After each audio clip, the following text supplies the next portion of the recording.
Hi everybody, I'll be with you in just a second. Now that we've got things sorted, I'll see you in just a sec.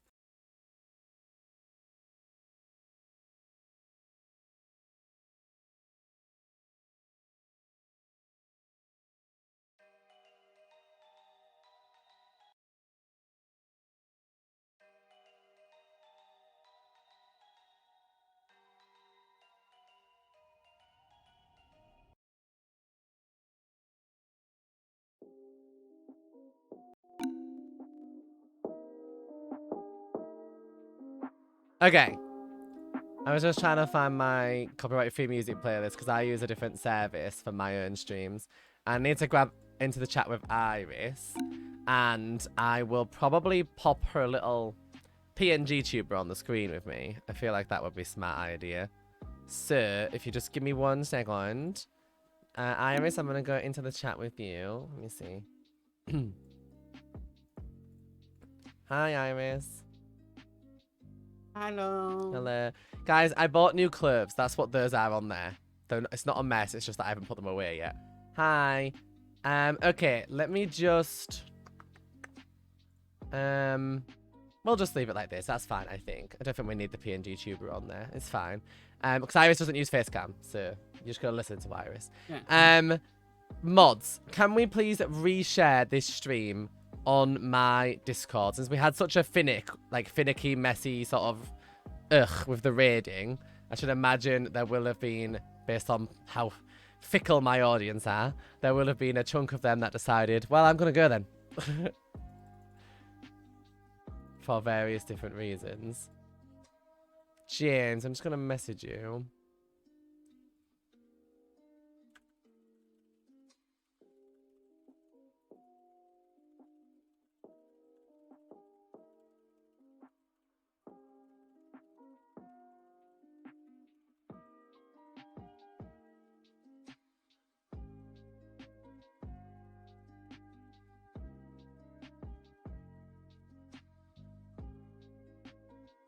Okay.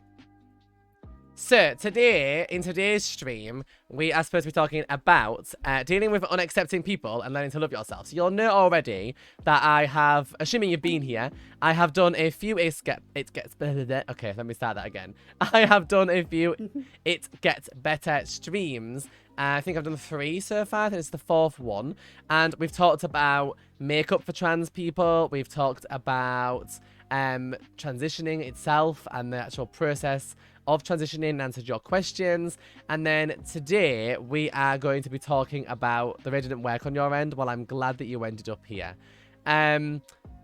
So today we're going to be talking about dealing with unaccepting people and learning to love yourself. Now, you don't have to necessarily be trans or LGBTQ+ for that matter in order to feel unaccepted. There could be various things about you might feel unaccepted as a result of, or there may be things you struggle with when it comes to learning to love yourself. So the topic as a whole is relevant really to pretty much everybody.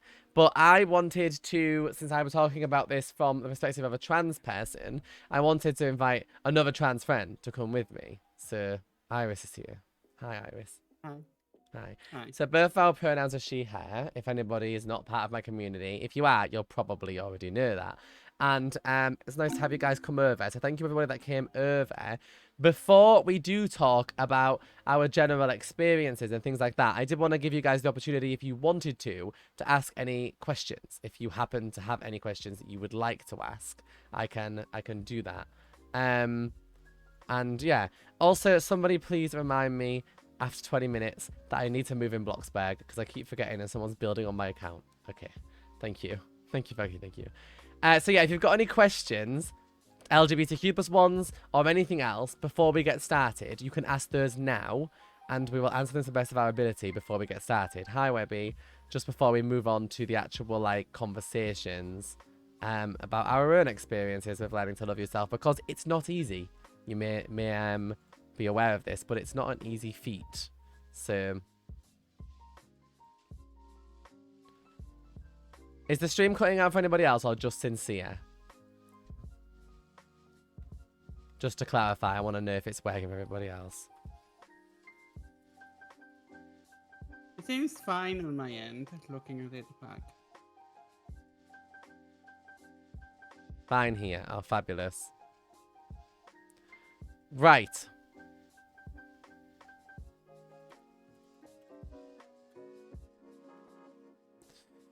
Alrighty. So, I'm going to cross my legs so I feel more comfortable sat like that. And I'll answer some of your questions first before we get started. So, B, how did your family react to finding out you were trans? When I came out to my family, at first they were not very supportive because I think it's probably a little bit scary for parents and family members in general, especially if they don't know much about it. See, people being trans wasn't talked about as much when I came out as it is now. So, like, my family didn't really have a clue what they were expecting or what to think. I think that because of the way trans people are spoken about in the media right now so negatively, that kids nowadays might even have an even worse experience coming out than I did. But my parents were not, hi Queen of Shred, my parents were not super supportive at first. However, with time, my parents are not unkind people, they're kind people. And with time, they listened to me and they learned to understand, and they are very supportive now. At first, it was not, it wasn't super supportive at first, but it got better over time. So it's definitely much better now than it was. What's the best way you feel to come out to your family? So coming out should always be something that you do when you feel most comfortable to do so, but also when you know that you're safe to do so. If you're in a family where you know for a fact that your parents maybe are really unaccepting and there could be a risk, for example, maybe they could throw you out or something like that, then you should absolutely hold off on coming out so that you can make sure that you are in a safe position. You don't want to put yourself in a position where you could become homeless or worse. You don't want to put yourself in that position. So you need to make sure first that you know for a fact that your parents are not going to react really negatively to you coming out, because you don't want to put yourself at risk. So that's really important. Then after that, it really comes down to how you feel it's best to tell them. For most people, it is literally just telling them, and sort of that's how it goes, if that makes sense. I'll answer these questions, and then me and Iris are going to have a little chat about our own experiences. And yeah. How did you know you were trans? This is a question I get asked pretty much all the time. People ask me this all the time. And it's hard to explain to somebody who isn't trans. But the best way that I think I can explain it is, whatever your gender is, how did you know that you're that gender? You know, how do you know what or who you are? It's just a sense of self, I think, that we all have. Everybody has that sense of self and that sense of being. We all know how we feel inside. I didn't know that I was trans. I didn't know what that word meant, because we had to learn the word and we had to learn what it means over time. It took me a while to actually learn what that means. But once I always knew there was something wrong, or at least that's what I felt. I felt there was something wrong with me, which obviously there isn't something wrong with me, but that's how I felt as a kid. When I learned about trans people and got to learn what that means, that was probably the point that I realized, actually, that's pretty much how you describe me. So, yeah. James, if you want to let me know whatever keyword you decide on, based on what I DM'd you, I can say it out loud. Okay, let me see. If I don't like any gender, what sexuality is it? I imagine it'd be like an aromantic or something, or ace, or something like This that. depends a lot, because it depends on whether you don't feel sexual attraction to other people, or whether you don't feel romantic attraction to other people, or whether you don't feel either of those. Like, people who do not feel sexual attraction are generally considered to be in the asexual spectrum. Yeah. But if you don't feel romantic attraction specifically, you're aromantic. There's people who are aromantic and asexual at the same time. People who are aromantic in general are considered also part of the asexual spectrum. But Yeah. the term for people who don't feel either is aromantic asexual, or aroace for short. Yeah. So if it's just that you don't romantically like any gender at all, probably just aromantic, as Iris said. But if you also are not sexually attracted to anything either, either gender or any gender, then presumably you'll be asexual too. Which most people say, like I said, ace is usually a common one, or arrow for short. Let's see. What do you do when someone judges you for being who you are? And what should I do when someone says, I'm just confused because I'm bisexual?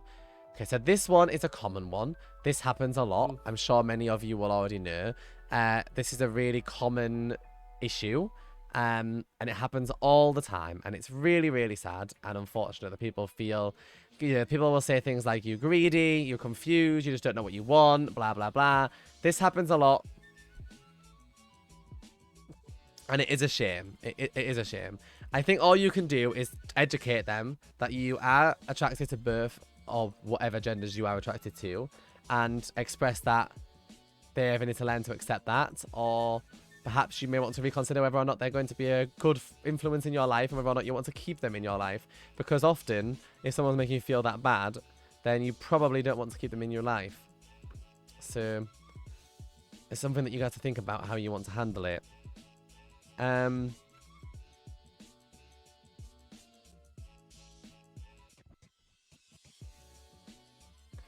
Okay, so what I'm going to do, guys, is I'm just going to scroll up my chat because it's hard to see this question. So I might miss a couple of newer messages while I'm just reading some of the older ones, if that's all right. So just bear with me. How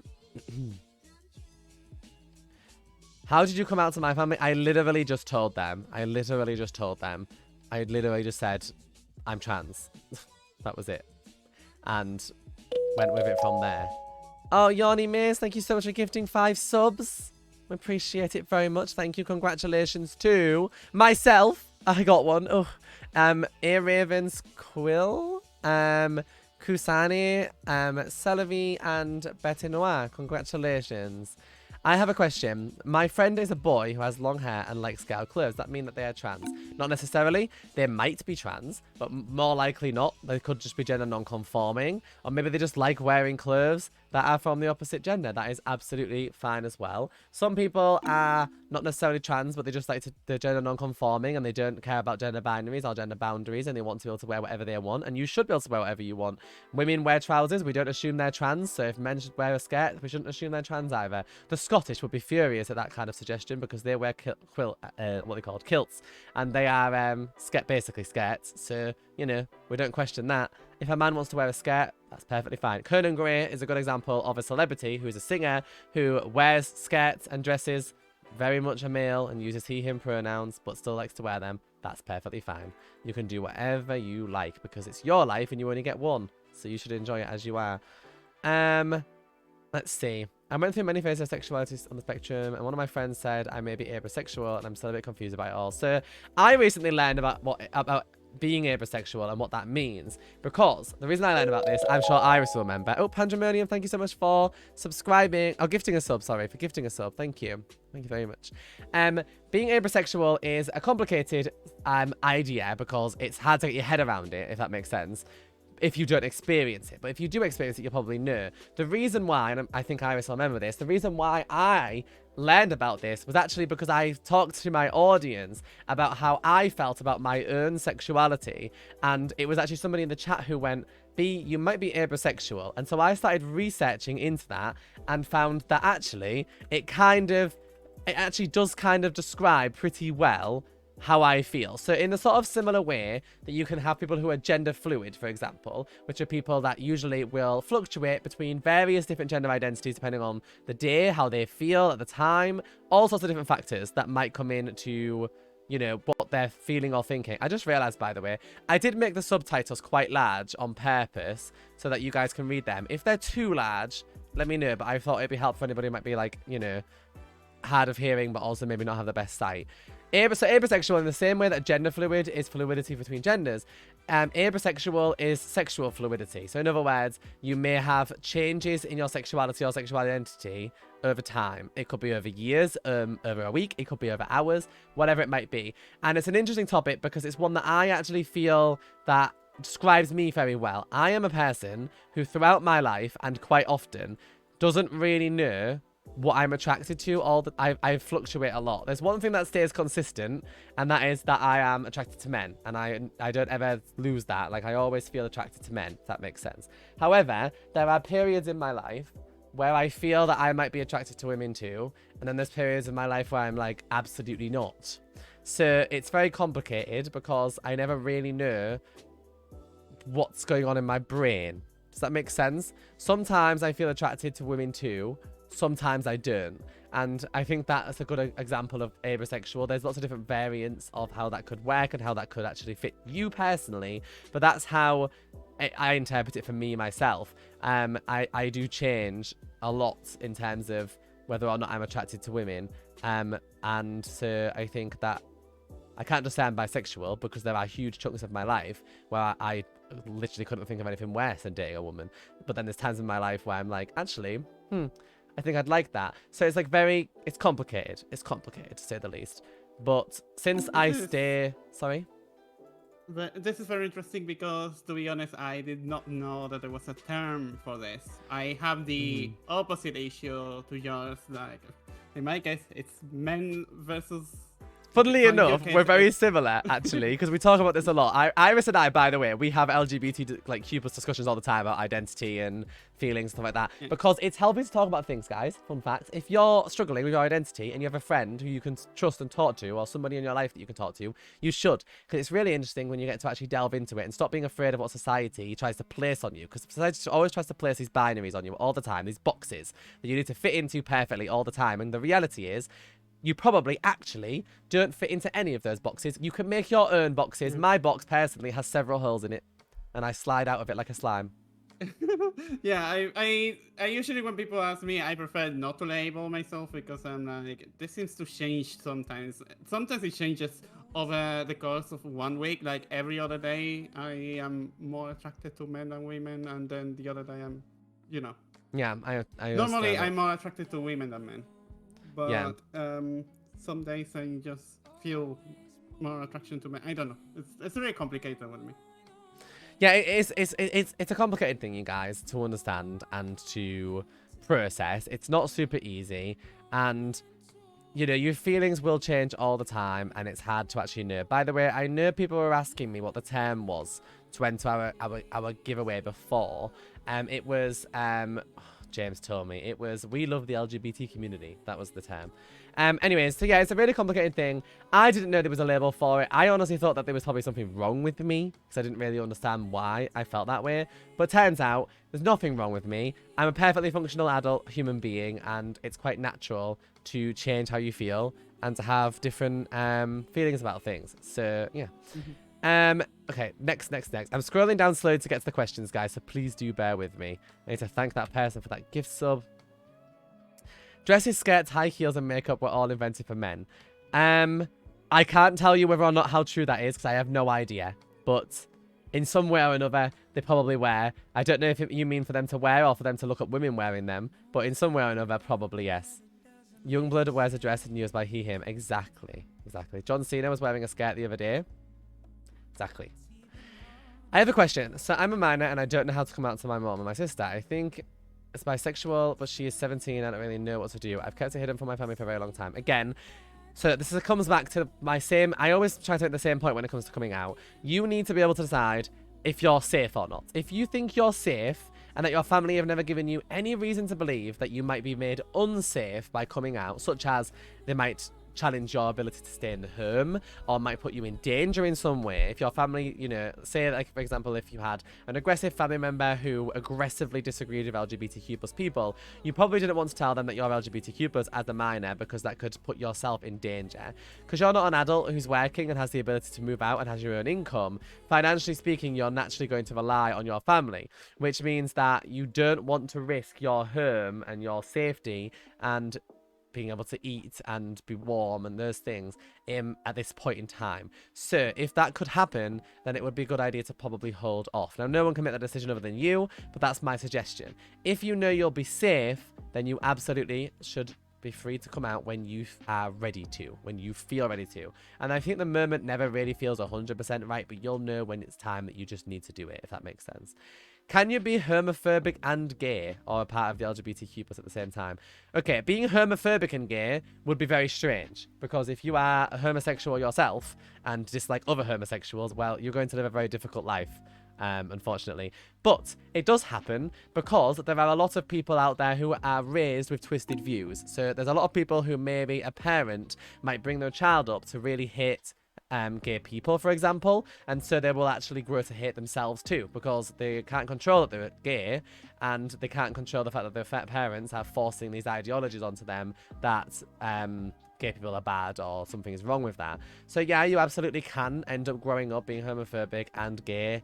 It's very complicated and it would be a very unfortunate thing to go through because I imagine it would feel like a constant war inside your own head. So I think you can absolutely end up like that.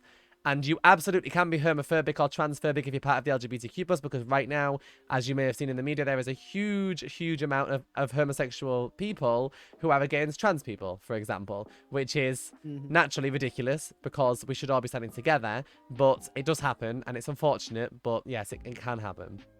All we can do in those situations is politely educate and try to be supportive as much as we can. Being angry will not help anyone. Okay. Let me see. Being raised, in a homophobic fashion and not realizing that maybe you're homosexual as well. This is probably way more frequent than people think, especially in more conservative areas of the world. Yeah, absolutely.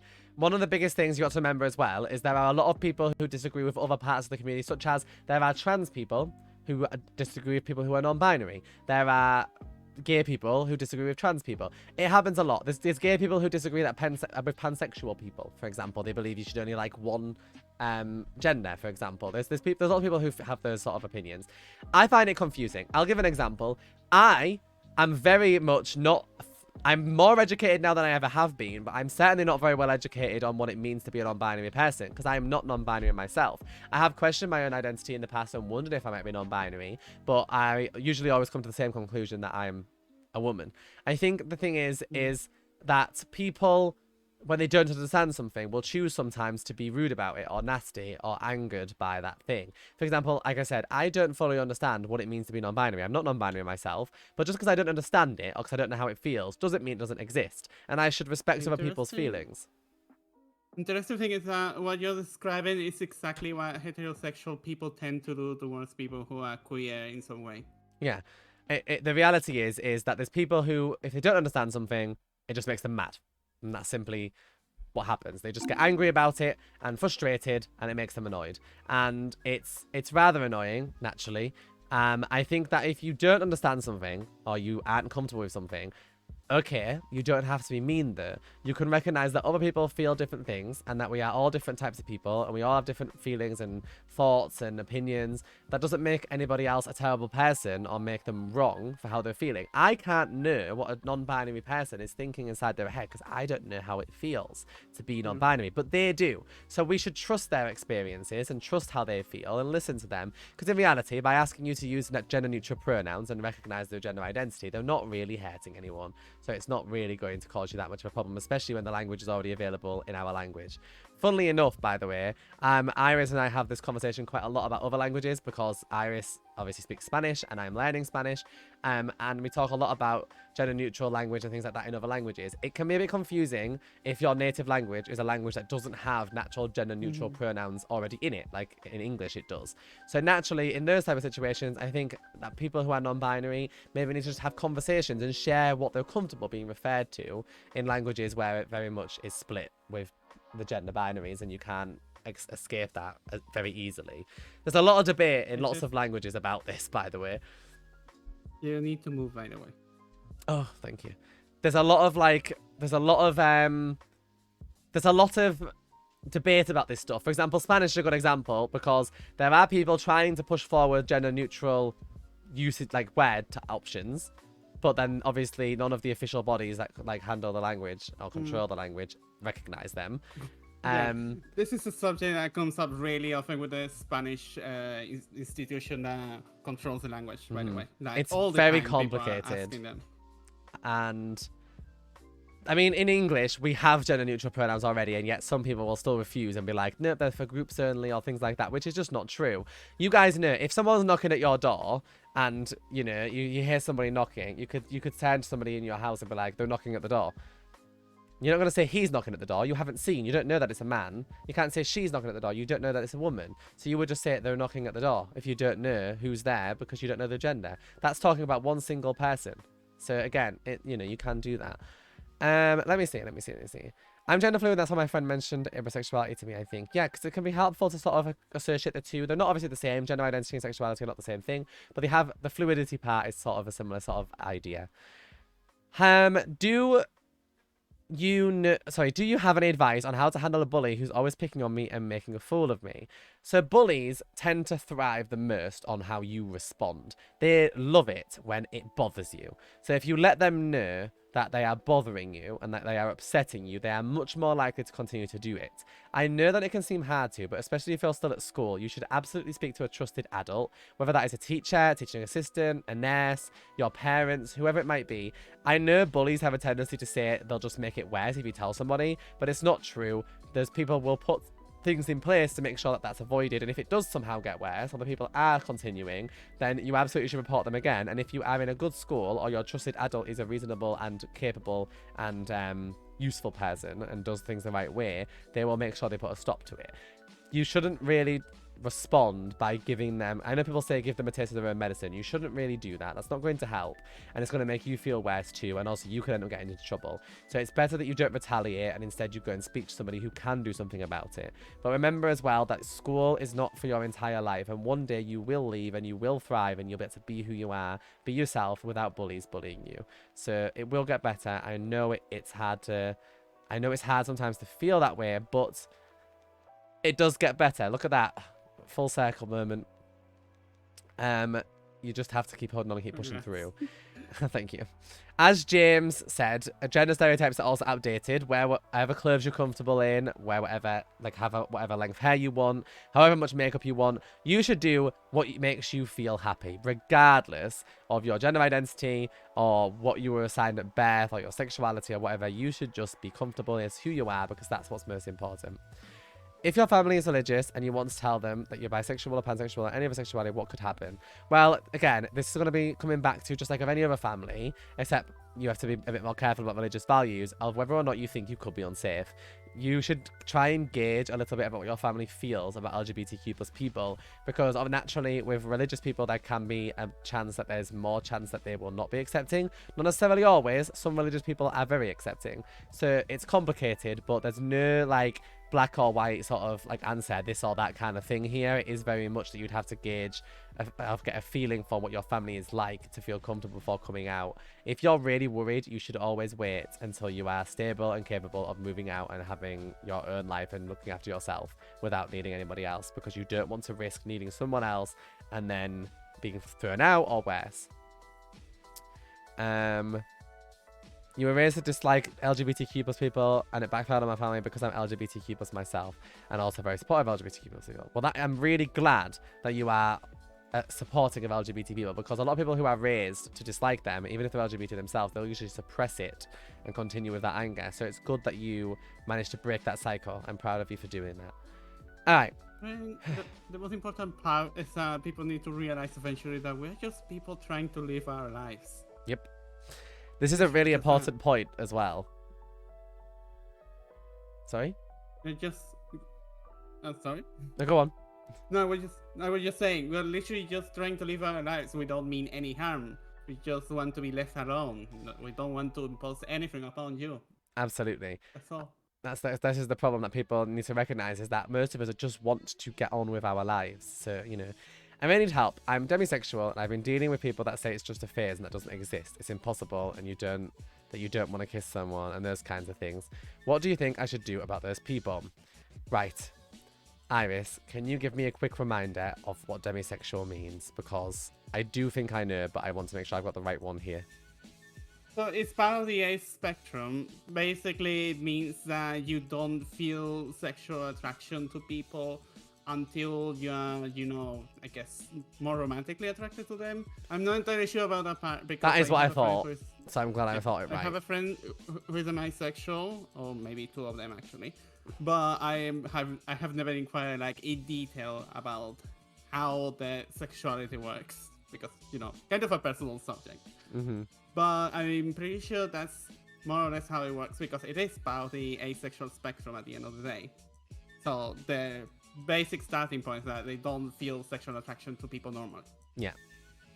So, Cherry, what I would say is all you can do is educate them that you know how you feel, you know your own mind, you know your own feelings. And if somebody continues to, I guess, put you down and diminish what you're feeling and blatantly ignore you, then you may want to start to evaluate whether or not they're actually a good influence in your life. And if they're not providing anything positive to your life, thank you for following. If they're not providing anything positive to your life, then you may want to think about whether or not you would like to have them in your life.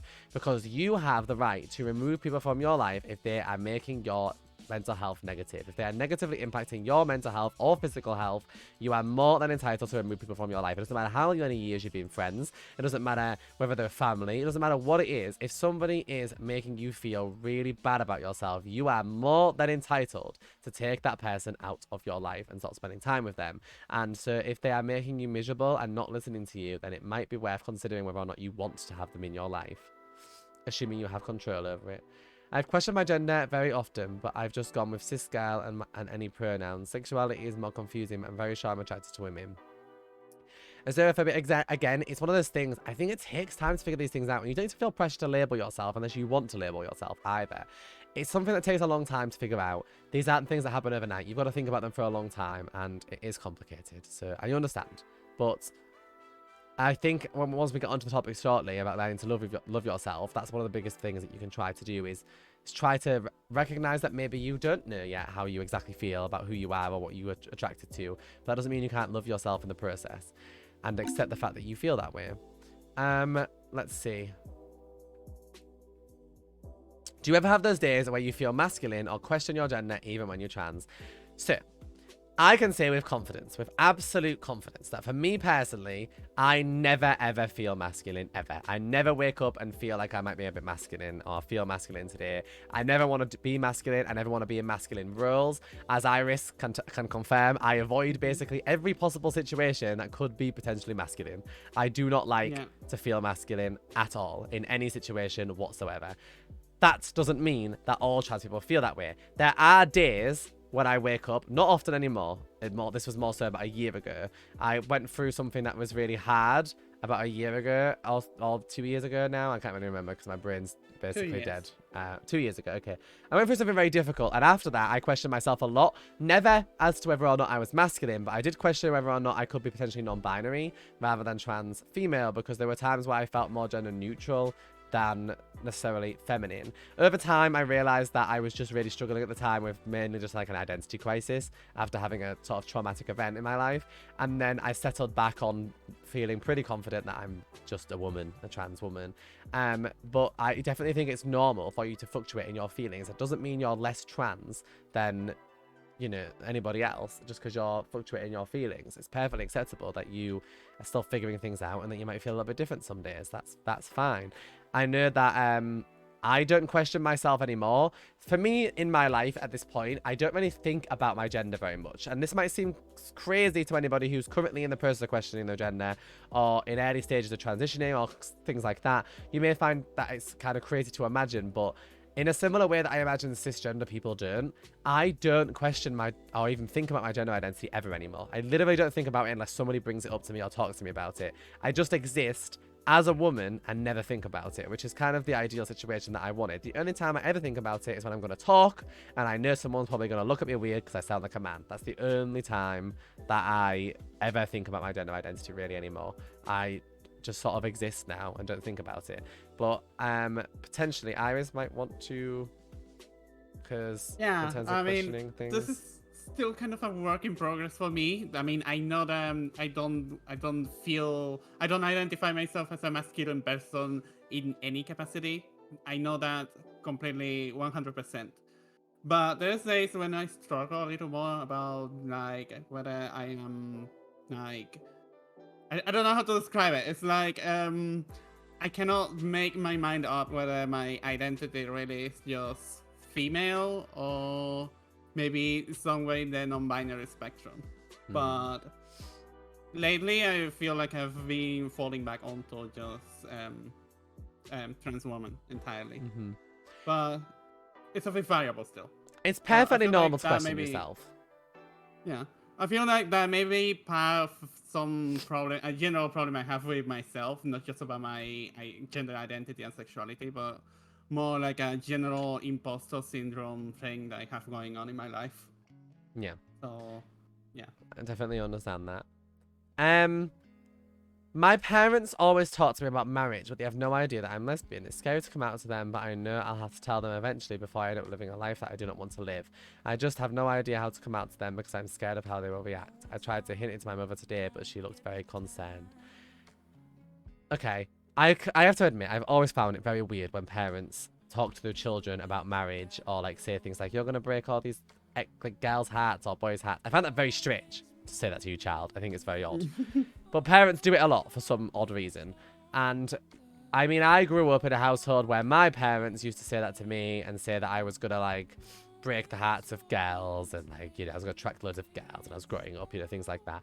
Obviously, them not being aware that I was both trans and attracted to men. So I wouldn't be breaking hearts of any girls anytime soon. At least, well, at least I didn't plan to at the time. So the reality is, you don't it's odd. I think it's odd. I think it's very strange when parents say things like that to the children. I think it's very odd. Do you think, and this is a question that you'll have to sort of mull over yourself, that your parents would accept you if you came out as a lesbian or not? Because the reality is, if you don't know if they would accept you and you might be potentially unsafe, you may have to just sort of deal with the situation, or alternatively tell them, it makes me uncomfortable when you talk to me about marriage. I'm like whatever age and I don't see why we're talking about this. I'll get married when I want to get married, you know? That might be a conversation you can have if you're too scared to tell them that you're a lesbian, potentially. That might maybe help. Let's see. I had a gay friend who ended his relationship with me over my abrosexuality. Oh, his friendship, sorry. Ended his friendship with me over my abrosexuality. He couldn't understand that my sexual orientation could change and call me a liar, and said I couldn't be friends with him when I told him. I was really surprised that the person who had the biggest problem with my abrosexuality was LGBTQ plus himself. Yeah, it's really strange, isn't it, Queen of Shred? I actually find that a lot of the people that seem to have had an issue with me growing up and coming out, like for example, the people who had the most issues with my trans identity seem to be trans people who disagree with the way that I am trans, if that makes sense. For example, until recently, I didn't feel I needed to have surgery, and I was quite happy to not have it. And I have had trans friends before who've said to me, that's ridiculous, you're not trans then, if you don't want to have surgery. Like, that means you're not trans. Which is ridiculous and not true. But for some reason, people love to pass judgment on other people, and if they don't understand something especially, they seem to make more of an effort to do it. They can only understand how they feel. They can't understand how you feel. So they should be open to the fact that you probably know how you feel yourself since you're in your own head and you feel your own heart, and just trust what you're telling them. But the reality is, unfortunately, it doesn't happen like that. But yes, it is very surprising when an LGBTQ plus person themselves are less accepting of other LGBTQ plus people just because they're a different type of LGBTQ plus person. It's very strange. Let's see. Yeah, really strange. Sad. It's really sad feeling like there's enemies amongst our allies sometimes. Let's see. Dreaming, if your head of year is not helping, then you should definitely look into speaking to another adult, maybe another person's head of year, perhaps counselor, head teacher, whatever it might be. You should look into potentially speaking to somebody else in the school that could help. That's what happened to me. Rob said I was raised to hate LGBTQ plus people and had a lot of repression and self-hatred for a long time. Yeah, I remember you've talked to me about this before. So, funnily enough, assuming all goes to plan, I actually have to send in the requests. I would like to have Rob come on as a guest for the next stream next month to talk about some stuff. So Rob will be able to share a little bit more if he wants to about his experiences too. But there are a lot of people that are raised to dislike LGBTQ plus people, and it's very strange. When I was growing up, my parents never raised me to dislike anybody. But interestingly, I still grew up with a sort of prejudice against LGBTQ plus people, and I think it came from society in general. For example, I remember being a child and seeing a man inside of a shop, and he had 2 earrings in, like big hoop earrings, and I actually, as a child, called him an inappropriate, which would now be, at least now to my knowledge that I know now, would be actually a slur. And I was like 8 years old, 9 years old. And actually, he probably just laughed. He just laughed at me, and at the time, people didn't really think of things like that as a slur. And also, he wasn't trans; he was just a man who wore earrings. But because of the way that I think I've been raised watching TV and stuff, I just had this really negative like idea of what it meant to be LGBTQ, but particularly because I grew up during the era where the only gay people you saw around on TV and stuff were like Will and Grace, for example, where the gay characters are the jerk of the show and intentionally there to be for comedic value. Or like in Friends, they make a joke, for example, which I grew up watching Friends. I love Friends, but they do make a joke in one of the episodes of Friends that when Rachel has really bad makeup on, that it's okay, she'll blend in, she can just sit with the transsexuals. That's an actual line that's in the show. Naturally, Yikes. that is not an acceptable thing to say, and naturally, as a result of like growing up watching stuff like that, I think I gained a negative perspective of what it meant to be those type of people, or people going through these things, or being LGBTQ plus as a whole. Naturally, as I grew up, I learned not only that I'm LGBTQ plus myself, but also that, you know, these things are not accurate. But back then, especially like we're talking very early 2000s, like late 90s, early 2000s, people didn't talk about things as much as they do now, and the only time you ever saw like homosexual people or trans people in any kind of media was when they were being made fun of. So it's a very different world now. Being a teenager and getting to watch YouTube and watching trans people on YouTube was life-changing for me. It really helped me to open my eyes. But at the time, I think, you know, I was not raised by my parents to be filled with hate in any way, and yet somehow society itself had managed to make me dislike LGBT people, and it was very strange. But it's the fact that you've grown up and grown out of that and learned, you know, to accept yourself is good. It's just a shame that you had to repress it. I did not have to repress my feelings for as long as you, Rob, for example. However, being trans, I definitely did repress my feelings because I knew I was trans. I'd realized I knew I was a girl. That's like in my head, and from like being probably my age 4 or 5, like I really had a perception for the fact that I was very jealous over the things that my sister could wear, the way my sister was treated by my family versus me, the expectations that were on me versus my sister as like a boy growing up did not fit me. And I was very hyper aware of that as a child, but I didn't know the word for it until I was about 14, 15. At that point though, I could have come out because I realized, figured it out, was watching YouTubers like Steph Zanyati and people like that who were trans YouTubers, or at least used to be. And I realized at the time that I was trans. I could have come out then, but I was repressing it and too afraid. And because I was afraid, I thought it was a really, really terrible idea, and I just didn't know what to do.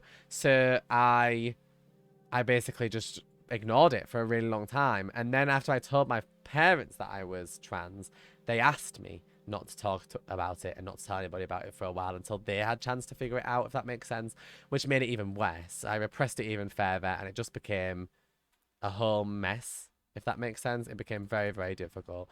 So it's one of those things where the whole being brought up around anti-LGBT people can certainly make you dislike LGBT people, and it's really complicated, and you have to learn how to undo all that teaching.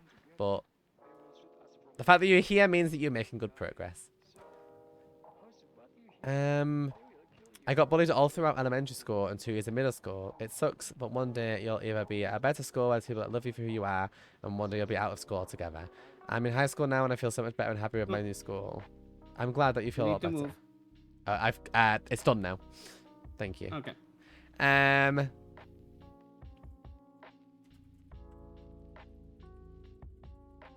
Let's see.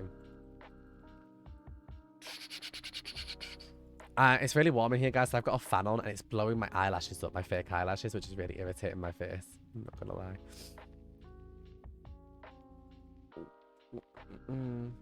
There's a lot of boys and girls in my school that use being gay as an insult. Is there anything that you recommend?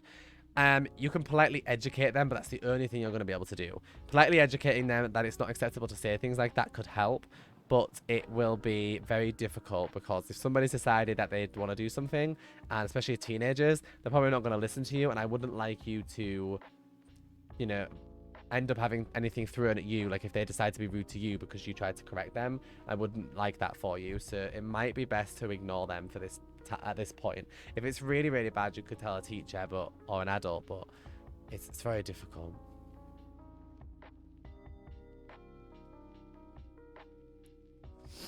Let's see.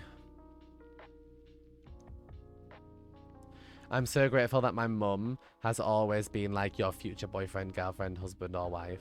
Yeah, so my mum, if she does ever talk about stuff like that with like my younger siblings, as a result of me, does say that all the time. She does say that, like, you know, their future partner or she'll say boyfriend or girlfriend or whatever. Still think it's weird when people talk about your kids' future partners, but that's just my opinion. Yeah, it just places unnecessary pressure on people, but societal expectations as usual. Mm-hmm. You might not have read this, but I need some advice. I have a friend that I've been talking to since high school. He's very sweet, and we used to talk a lot, but we stopped after a year, and then we started again after I graduated, and he has changed a lot. He's become homophobic, misogynistic, sexist, and makes a lot of perverted comments, and I've gotten very uncomfortable. I really liked him, but don't know if I could be in a relationship. We are both adults. He's only a year older. I don't think you can be in a relationship with somebody who's misogynistic, absolute, or sexist, or homophobic, or any of those things, because obviously you don't feel that way right now. And if there's no way of educating them out of what they're feeling, based on what you said, I'm assuming there isn't, then you absolutely are not going to be able to be in a relationship with them. If you're a female, which your name is Avery, so I'm going to make the assumption that potentially you are. If you're not, I apologise and you can correct me. But if you are, then naturally misogynistic views or sexist views are going to directly impact you every single day, because he's going to have ideas about what you should be doing with your life, whether it's because he thinks you shouldn't work or doesn't think you should be in charge of things. You know, that's going to limit your life significantly, not to mention you're going to constantly feel uncomfortable every time he makes a comment about LGBTQ plus people that makes you uncomfortable too. I would say that if he is going to be like that and doesn't listen to you after you suggest that maybe he doesn't do that and you express that you don't like it, then it's probably going to be a situation where you remove him from your life, because I have a feeling he's only going to make you feel worse. Yeah, unfortunately, the fantasy of fixing people is not ideal. It's just gonna burn you out in the long run, or even just completely deteriorate your own mental health. Unfortunately, some people are beyond help, and unfortunately, it's sometimes it's too hard. Sometimes you just can't convince somebody, and you shouldn't have to. It's not your job to either. So if they don't want to listen to you, then the best thing you can do is remove them from your life. Is transsexual a slur? And if not, what's the difference between transsexual and transgender? Good question. Technically speaking, transsexual is not a slur. However, it's pretty widely known now and accepted that most trans people do not like the term, because it's got a lot of negative connotations to it from the past.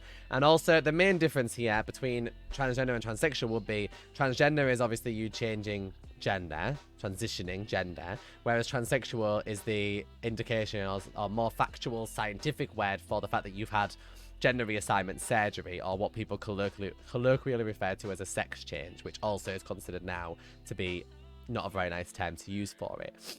The simple reality is, it kind of, if you call someone transsexual, it sort of indicates that in order for them to be trans and to identify as whatever or whomever they identify as, they have to have surgery, because the whole point of transsexual is about having surgery. So referring to somebody as that sort of makes it seem as though you think that trans people aren't really trans or acceptable in the gender identity that they identify as unless they have had surgery first. When in reality, we know now that there's lots of trans people who choose not to have surgery and feel quite comfortable in their bodies and live quite fulfilling lives and are perfectly happy as they are. It would mean that, for example, I have not had gender reassignment surgery yet. So that would mean that if you it would mean that you would essentially, if you believed that, would not believe that I am a woman until after that. And I would disagree with that, because I think that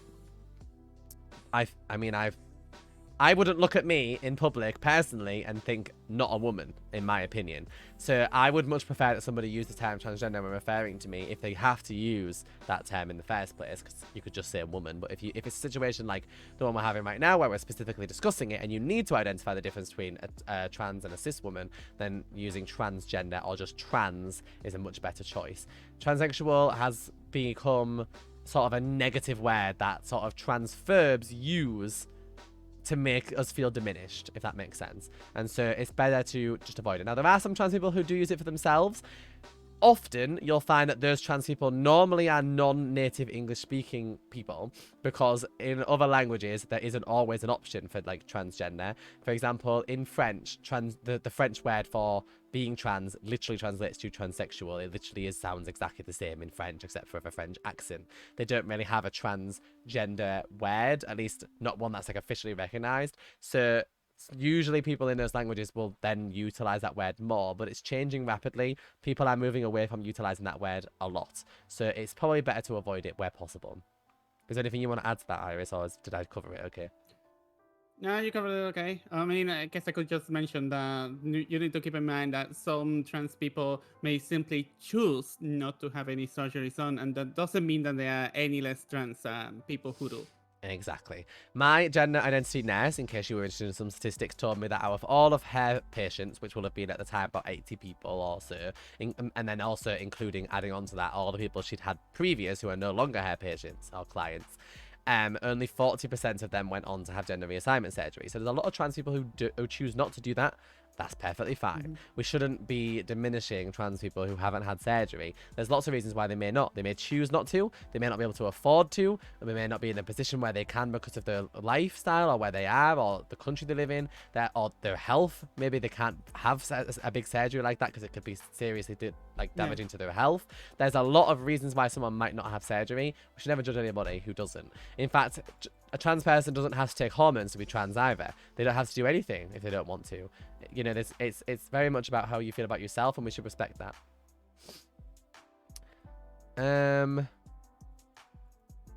I see, Avery. Thank you. For sharing your pronouns. Yeah, I do think that if you do identify as a woman or whatever identity you have and you're using she/her pronouns, I do think that being around a misogynistic person would be very difficult. My mum knows that I like women. She has a "you'll figure it out once you're an adult" view, but she doesn't really care. My brother lives in a acceptive part of London and he's supportive, but he doesn't know. And the rest of my family is very homophobic, so I'm waiting until I can move out or come out to them. I may not come out. There's just so much time until I get a job, etc. I totally get that. I 100% do. Sometimes it's easy to talk to somebody who you can trust, but essentially you said your brother lives in an accepting part of London. If he is accepting himself and is willing to, and you know you can trust him, perhaps you might want to come out to him and ask him not to share that with anybody just yet. Just so you have someone that you can confide in and feel comfortable with, but only if you feel like it's safe to do so and that he isn't going to share that information with other people without your permission. Sometimes it helps to have someone to talk to. I'm scared because my school hasn't got many supportive people, but there are a department that support it. But it's the bullies that scare me. But I don't think I'll be able to get them to stop. He's going in a relationship with a bisexual woman, you're right. And we got called out for hugging, etc. People are very strange, and this is a complicated topic. School is tough regardless. If people have something that they can use against you in school, they probably will. And so, again, it's one of those things where you may decide that you prefer to wait. Bye, Jess. Thanks for coming. Before choosing to share that information. Okay, that's all the questions that I see. Is there any final questions before we move on to talking about learning to love yourself, learning to be comfortable? Because I actually have some insight on this particular topic because it's an interesting one. I will, we'll start talking about it, and then if there's any more questions, we can pause or we can get them at the end. But basically, I'll start off, and then Iris can share her views too, and jump in anytime you like. Because I talk a lot, so feel free to shut me up. Yeah. And my friends will all be well aware already. I don't talk about this necessarily a lot online. I do make comments about myself, so people might get the idea. But I don't necessarily talk about this a lot online, but I do talk about it quite often in person, especially with my family and friends. My friends will be well aware that there are lots of things about myself that I do not like. I definitely don't love myself in the way that I should. And there are a lot of things about myself that I want to change, and there's a lot of things that I don't want to change. It's a very complicated, sort of mixed up mess inside my head because there are things about me that I do like, but they feel diminished sometimes by the fact that there's so many things that I don't like. For example, I think a lot about the fact that I don't like my voice, or I don't like certain parts of my body, for example, and it can be very difficult sometimes to live every single day in a body when you don't necessarily feel very comfortable in it. I think one of the best ways that I have found to try to process that sort of information about disliking and liking certain parts of your body is to really try and focus on the things that you do like, because there's only so much nurturing you can do to the things you don't like, and if you have to change something about yourself to feel comfortable, that's okay. It's perfectly acceptable for you to change things about yourself if you want to or need to for your own mental health. Nobody should be judging that. For example, you shouldn't be judging anybody who has, say, plastic surgeries or any kind of other surgeries or anything that they change about themselves, whether surgical or not. We shouldn't be judging that, because if it makes them happy and comfortable and they need that for their mental health to be positive, then we should be supporting that, because at the end of the day, it's their body and their life that they have to live. So they should be allowed to change in whatever way they feel they need to. With that said, you should also not have to feel like you have to change for anyone else. One of the biggest problems is that lots of people want to change because of other people's opinions versus their own. You should only want to change things about yourself if it's for you, if it's going to make you feel better, not because you think it's going to make someone else feel better. Because what somebody else thinks about you should not be relevant because it's none of their business. The reality is, for example, sometimes I'll wear a certain outfit and have my makeup done a certain way, and I'll look in the mirror and I'll think, I actually feel like I look really pretty today. I feel good about that. I then start to feel like an idiot for being too egotistical and will slap myself down immediately with all the things I hate about myself. And that's not a healthy way to deal with learning to love yourself. The best way that you can really handle a situation like that is if you really, really hone in on those things that you feel really good about that day. Really try to enjoy the fact that you feel good. If you want to, take some nice pictures. Dance around your room singing music if you have to. Whatever it actually, you need to feel good about yourself. Especially on days where you already feel a little bit alright and there's things about yourself that you quite like. You should definitely try and push those things further. Try and encourage yourself to really focus on the things that you like about yourself. Secondly, one of the things you can do when it comes to learning to love yourself, which is allowing other people to help you, is actually taking into account compliments that people give you. I am awful at this, by the way. When people compliment me, I hate it. I don't like being complimented because I don't believe them. And I probably should. If the same person or even several people are telling you the same thing all the time, the reality is it's probably actually true, but you just can't see it yourself. Because, fun fact, we are our own worst critics. For example, trans people that I know, friends that are trans, say to me all the time that they think they sound really masculine, just like I say all the time, or they look really masculine, or insert other thing that they don't like about themselves here. And usually I'll think, but you don't though. You literally don't. I don't know how you can think that. That's exactly how they're thinking about me. And the reality is, it's not easy to learn to accept compliments, especially if you're not somebody who's good with them. And also, you should never be so, over the top with narcissism that you enjoy being complimented constantly and believe everything and love yourself to the point where you become insensitive to other people, I suppose. But it is important that we do recognize that there are good things about all of us. Nobody is perfect. Every single one of us has faults. And often, when someone really cares about you, it's actually your faults that they like the most about you because it makes you unique and different to everyone else. So there's a lot of things like that that I think about. For example, when I have my makeup done really well, and which I feel like today is an example of a day where it's gone pretty well, I really like my lips, for example, or my cheekbones, or I like how my eyes look. So I really like I have really deep green eyes. I really like that I have really deep green eyes. I think my eyes are very unique. Obviously, you can get really bright blue eyes. You can get really, really green eyes. Mine are sort of this greeny grey, deep green, which I really like. I think it makes my eyes look really unique and really special. Yeah. And they look vaguely blue sometimes. Exactly. Well. Yeah, exactly. I like that. They're very unique. Lots of people feel differently about them. Some people say they're blue. Some people say they're green. Some people say they're grey. Some people say that they're really deep colors. And I like that. It makes me feel really unique and really special because I have that kind of thing. Similarly, for example, I don't really like my hands very much. I think that my hands look really manly. But when I have my nails done, I like how my hands look. I think the nails, elongating on my fingers, just make my hands look nice and feminine. And I quite like how that looks, for example. I like how I look when I wear pinafore dresses. That's why I wear so many of them, for example. Or when I'm wearing certain boots, I like the way that I catch my reflection sometimes when I'm walking in certain boots, and I quite like the motion of the way my body's moving, for example. There are things that I can like about myself, and I think if you can recognize that there's small things that you do like about yourself and you really hone in on them, it can really help you to feel better.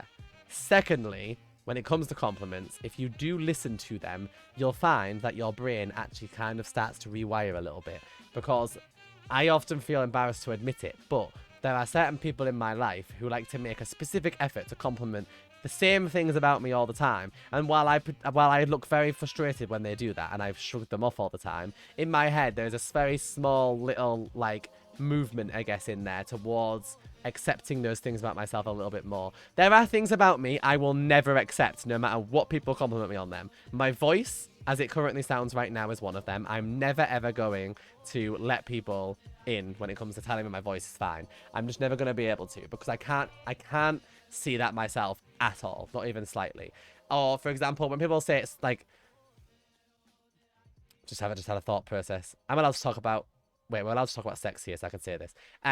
I don't like people compliment my chest sometimes.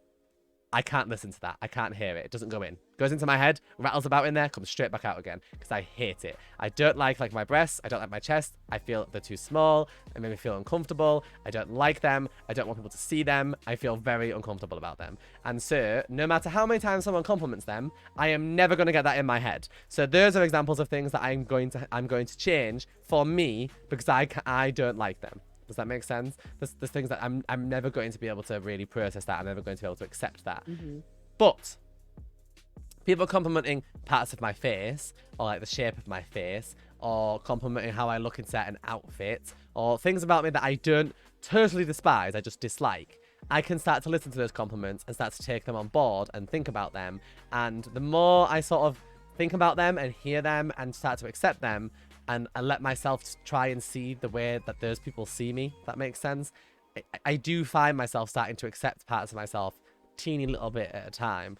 And I've got a long way to go. But compared to where I was a few years ago, I have certainly come a long way. In fact, compared to where I was 2 years ago, after the like traumatic sort of event that I mentioned earlier, Iris can confirm because she was there. I despised myself. There was absolutely nothing about myself that I liked. I basically just put on makeup fast so I could go out my house. I didn't really care how I looked. I didn't really care what I was wearing. I'd wear big baggy sweaters all the time. I stopped wearing all the pinafores that I love. I stopped wearing a lot of things that I enjoyed. I put on like a lot of weight because I was really upset all the time, and then I hated myself more for that because, you know, you should love your body regardless of what shape or size it is, but I didn't love mine, and I felt even worse about myself. And it took a really long time to get back to the place, or to at least get to the place that I'm in right now, which is certainly further than I've ever been on like the level of acceptance I have for myself now. But I think compared to 2 years ago, I would say that I'm probably unrecognizable as a person. Not just because of the fact that I've had hormones that long and like physical changes, but also I think mental changes that also impact your physical appearance too. Because yeah, hormones change a lot of stuff. Yeah, great. But when I first started hormones and stuff, I didn't know how to make myself look nice. I didn't know how to put makeup on properly. I didn't know what to wear. I was constantly wearing stuff that made me feel comfortable because I was worried about my body size and worried about my shape and stuff. That I actually made myself look worse. I made myself look like I didn't know anything about clothes that fit for my body type, or, you know, things like that. And I'm still not perfect. Still got a long way to go. But I think compared to where I was 2 years ago, I am unrecognizable now, in my opinion, in comparison. Like if you told myself back then that I would be sat doing like streams like this and people looking at my face and talking to me, or streaming for hundreds of people all the time, or even thousands on YouTube, like I'd probably be like, you're crazy, because I stopped doing that for a long time because I didn't want You anybody would to see never. me. Back then, I knew you, and you would have never dared to do any of this. A Sure. good point, actually. One of the biggest things that I would never do. 2 years ago, today's stream, when I first started on my channel, I started with my makeup off and put my makeup on stream. 2 years ago, I would never have let anybody in public ever see me without makeup. When I go grocery shopping, I put makeup on. When I go out my house, I put makeup on. If someone's coming to my house, I put makeup on. Like when my mom had a baby, for example, and she had like the midwife visiting our house, I put makeup on before they came in case they saw me. Even for other family members, like I would literally not leave my room without my makeup on and without like certain clothes on and stuff. So doing a stream without my makeup on is like wild. But you know what's really funny? Every single time I've done those streams without my makeup on, so many people have said to me, you look really nice, you're pretty, you're beautiful, whatever, and said nice things. At first, I'd be like, okay, you're blind, you're just being too nice or whatever. But actually, slowly, over time, I have actually started to not necessarily believe them, but believe that I don't look as bad as I used to think. So, for example, I started to feel that maybe I actually am not as unattractive without makeup on as I actually think I am. And so, funnily enough, now I actually go in calls with my friends, on face calls with them and stuff, and my family without makeup on. I don't put makeup on every day anymore. By the way, my skin is so much healthier because I don't wear makeup anymore, or every single day. I let my skin breathe. And so many things like that I put on Instagram stories without makeup on sometimes. I vlog in my vlogs on my vlog channel on YouTube without my makeup on sometimes. Like that is a huge achievement for me because a couple of years ago, there is no way I would ever, ever, ever, ever have done that. So, learning to process that and learning to love yourself is not easy, but you can do it. Now, before I let Iris interject with whatever she would like to add, because I'm sure she has some interesting information to share along with this topic, because I know for a fact that she probably feels very similar to me in many ways, or maybe different in some ways. If any of you guys would like to share in the chat any of your tips for self-care, for learning to love yourself, whatever it might be, please share, and I'll read some of them out once we are at the point that we decide to read some of them. So, Iris, would you like to share anything Um, on I this mean, topic? personally, I'm kind of like a work in progress in this I regard, think we're all especially a when it work in comes to my progress, physical really. aspects. Yes. Well, I'm definitely much more of a work in progress in this regard because I have some issues with transitioning and my face is not quite where I would like it to be right now. But I can definitely like this. I have bad days. I have good days. I think this is the same for everybody, whether they are trans or not. And on a good day, I can recognize the parts of my physical aspect that I like and I appreciate Mm-hmm. for sure. But like I said, it's still really complicated in my case. He knows Yeah, all the it's definitely details. not. It's not an easy thing to process. Like it's very complicated learning to love yourself when, especially if you're like trans or something like that, because the likelihood is this generation, my generation, probably doesn't have trans parents. Some of you might, if you're trans, Yeah. you might have a trans parent, but most of us probably don't. So learning how to love yourself as a trans person is not something your parents can teach you. They can teach you how to love yourself, generally speaking, but most of the teachings that most parents will give you growing up are going to be based on your birth sex and not the gender identity you grow up with. So some of those things you have to unlearn and really like sort of change them. For example, growing up, naturally, my parents would compliment masculine features about me because at the time they thought that would help me make me feel better about myself because I've always felt uncomfortable about myself. So if someone would compliment and be like, "Oh, you've got such like handsome cheekbones or jawline," or say things like that, things that you usually say to men, they're a bad example, but you know what I mean, like things, compliments you would usually give to men, because they thought that would make me feel better in my body, but really what they didn't know is because I was trans, it was making me feel much worse. And you have to sort of unlearn all that and realize that you probably didn't actually have the most stacked manly cheekbones in the world, but the parents just said that because they were trying to make you feel better about yourself. They didn't realize that actually it made you feel worse. Does that make sense? It's very complex. It's very complex. But with help and time and being kind to yourself, you can absolutely unlearn it and start to begin the process of learning to love yourself. It's really difficult when you exist in a family that is actively hostile to your identity, like in my case. Yeah, Um, absolutely. so basically my entire life, I've been receiving compliments about my face in the wrong direction, like meant for a man rather than for a woman, and that's always annoyed me a lot. It's even before I came out because I knew that I didn't identify with that. Even if I didn't always know the terms, I already knew that I did not identify. I couldn't identify as a man, and I didn't want people to see me as a man. Mm-hmm. But family is family. Family can be really difficult to deal with when it comes to this stuff, and sometimes your best option is in the long term. Obviously, I realize not everyone has the chance to do that immediately, Mm-hmm. but sometimes your best option is simply to move away and start to reduce your connections with your family. And it's sad if you have to do that, but sometimes I think one of the best things I remember somebody told me this a long time ago, and a lot of people really like this, is sometimes you have to remember that you can choose a new family. Your friends can be your family. You can pick a new family for yourself later.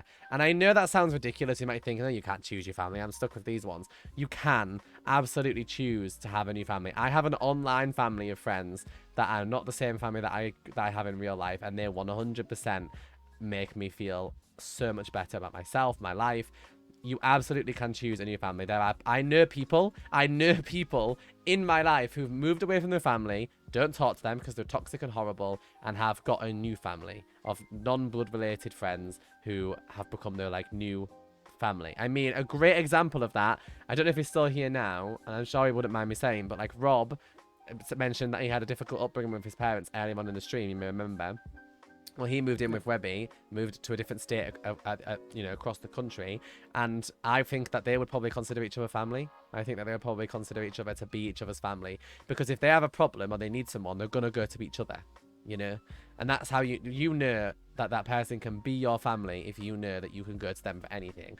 The simple reality is if I had a really serious situation, I really needed help with it, I probably would be more likely to actually go to my family rather than my friends, sorry, online, or my friends near me, rather than to say a family member, because I think they'd understand more. It depends on what the situation will be, but I think some of my friends would understand the situation better. Yeah, and I definitely agree with that. I mean, I do also have a circle of friends that make me feel way more accepted than I have ever felt with my family, obviously. Yeah, and like I said, like a couple of years ago, I had a situation with my family, and my friends were the people that were the ones that I needed during that time, and I think that they have always been the ones that were there for me. When I first came out as trans too, my family didn't accept me. It was my friends online that were the ones that did accept me and pushed me forward and helped me. So again, it's it's one of those things where I think you should recognize the joy that you can get from having people that you get to pick to have in your life. You do not have to keep someone in your life just because they're blood related if they make you miserable, and you shouldn't have to either. Right, let me scroll up and see, because some of you guys shared your ideas. I wish more celebrities were open about surgeries that they've had and had done. A few celebs are open about it. Yeah, but I also I get that, but I also respect people who want to have their privacy, because that's up to them at the end of the day. I'm very open about things that I have or will be having, because I want to share my experience with people, but I can also understand the benefits of being private. There are things sometimes that I just wish people didn't know about me. Like, sometimes I do wish people didn't know I was trans, but then I'd get a lot more questions about my voice. But I do wish sometimes that people didn't know, so I could just exist without people bringing it up or judging me for it. I made a playlist on Spotify for self-love. I listen to it when I'm sad. That's a good idea. One of my favorite things to do when I'm feeling down, by the way, is literally just get like my makeup on and stuff, and like wear a really nice like dress or outfit or whatever, and then just like stick on my favorite music and just like scream it around my bedroom and dance around my room. So if that just for whatever reason that makes me feel a lot better, and I think probably makes a lot of other people feel better if they do it too. I struggled with my body dysmorphia before. I managed to get out of it. And gain confidence and self-love, and honestly, gaining self-love has been, sorry, it was my way to becoming social and friendly again. That's a really good point, because when I was struggling a lot more with my like gender dysphoria and stuff and disliking myself, I was much less friendly. I was very, very moody all the time and annoyed with everybody in the world, and I think that coming to terms with your gender identity or your body dysmorphia or whatever it might be that you're feeling, and learning to love yourself helps you to be a better friend and a kind of person, because there's less that's going on in your head all the time, making you all pent up with anger,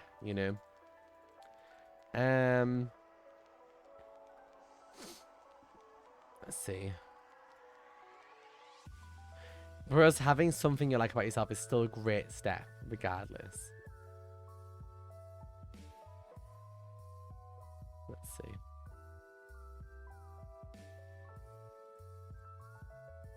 I'm glad that you're in therapy, Alex. It's a good place to be. Therapy is very helpful. And if you've got old friends as well, but for those of you talking about friends that have made you sad, I think one of the best things you can do is not hold a grudge either. Even if you didn't end your friendship on a negative note, maybe you just don't talk anymore, I think it's good sometimes to not hold a grudge. Just wish them well, hope they have a good life, and then move on, and get on with your life. Everybody that I was friends with in the past, I try to think, if I'm not friends with them now, I try to think, you know what? They were a big part of my life for a long time, so are any family members that I don't talk to anymore. I hope they have a good lives. I hope they're happy with whatever they do, and I'm going to focus on my life and try to make my life that way. It won't help you to be bitter, and it won't help you to hold a grudge. I think it's good to let go, move on, and just think, I hope they're doing well. I'm going to focus on doing well myself. That's one of the best things you can do. And I think that's something that I learned over the last sort of year or so, and it's been really pivotal for me moving forward with my life, because I used to be a person who was very salty and moody and held a lot of grudges and didn't like making up with people. But this year I made a point of messaging anybody who I still didn't talk to, who I like had fallen out with in the past or whatever, just so that we could I apologized to them so that we could go onto a normal, clean slate, no grudges, and move forward. Because I felt like I couldn't move on with my life without clearing up first any previous, like, things. Even if it wasn't necessarily your fault, I think sometimes just messaging people and being like, hey, I'd like to apologize for this. I'd like to, be on civil ground and so that we can both move on. I think that really helps sometimes. I think it's a really good idea. And personally, it made me feel better knowing that, like, because I don't like existing imagining people hate me. It makes me feel sad. I don't want people to hate me because we've all made mistakes, right? We're all human beings. Every single one of us makes mistakes. Some of them are small mistakes. Some of them are just general mistakes. Some of them are big old whopping, oh my God, I can never take this back mistakes. But you have to learn from them and learn how to be a better person and move on from them. You can't bully yourself for them forever. So I think when it comes to like old relationships and old friends and stuff, you gotta let it go, you gotta move past it, you gotta learn to process the fact that you made a mistake. As long as you recognize that and you're working to be a better person, you need to stop beating yourself up as badly and start to move on. And I think that holding a grudge doesn't help. So yeah, Alex, like you just said, you think you're still holding a grudge. I think there's always, if somebody's really upset you, then there's always going to be a level of potentially holding a grudge that you may have. Thanks for following. But I think that after a while of holding it, it's time to let it go. Because if you don't, I think it's going to make you really unhappy. That's why. B, why does your Spotify status say you've been listening to Ed Sheeran Celestial for 9 hours? I was... What happened? Well, I'm not playing it. I just checked my phone. I listened to it while I was working out this morning on my treadmill. It's in my workout playlist because I like it. I think it's Just got a nice stay beat. that way since the last time you touched Yes, Spotify, I'm guessing yeah. I stopped Spotify and it just kept saying I was playing it. How do you know? Because my not on Discord. Because on Discord, I was gonna say how do you know on Discord? Because I don't have Spotify connected to Discord. Because I don't use Discord They enough to follow care. you on Spotify. But I see what you mean. You follow me on Spotify. Okay, I can answer that question. Spotify, when you follow somebody, shows you the last thing they listen to as their status. It never goes away. It just always says what they last listened to, and that's it until I listen to something else. And also, it tells you the last song. By the way, it doesn't tell you what they're listening to right now. It tells you the last song. So it waits till the one ends, then it updates and tells you what they listened to. So. Yeah, so it's going to show you whatever it was before I went offline. So that was the last song I listened to before I went offline. It actually wasn't. It's because I stopped the other song that I was listening to in the middle. I was actually listening to Call Me Maybe. So, but because I didn't get to the end of the song, Spotify won't update and show that. I was on my treadmill, all right? And I was, I was going for it. Listening to Ed Sheeran. I know, that's why I was making sure you singing Call Me Maybe on the treadmill. Well, actually, my workout playlist starts with Meghan Trainor for like multiple songs because I just love the beats to her songs. I think they're really upbeat and really like, they make me feel really like I could do this. And so I've got a lot of hair songs at the start. So a lot of it you'll see me listening to is going to be hair music if you follow me on Spotify. I love your hair color right now, B. Thank you. Normally it's a lot brighter than this, but it has faded over time into sort of natural ginger color, which I do like a lot. I'm going to ask them, my hairstylist, I'm there at the end of this week, to take the brown out of my hair. I want to have all orange now, all ginger all the way down. All right. I thought your goal was for your hair to be exactly like it is right now. Actually. No, I'm over the brown. Oh, the color. Yeah, the color is. Yeah, this is exactly the color I like. I like it when it fades. No, I mean, I thought that your whole goal was to have the brown at the top. No, so I'm sick of it. Didn't require as much maintenance whenever your roots grew out. No, I'm sick of it. I want my whole ginger hair back again. Okay. I miss it. I miss having all ginger hair. My old ginger hair was really too bright and over the top, but this one's much more natural ginger, and I like it like this. You managed to rock basically every single shade of ginger, in my opinion. Thanks. But this is like the most natural shade. I like the natural shade because then people will just think it's your natural colour and not question it. I'm hoping that eventually people will forget what my natural colour hair is. I think a lot of my audience probably already have. But I'm hoping that with time, everybody will forget what my natural colour was and just think I've always been ginger.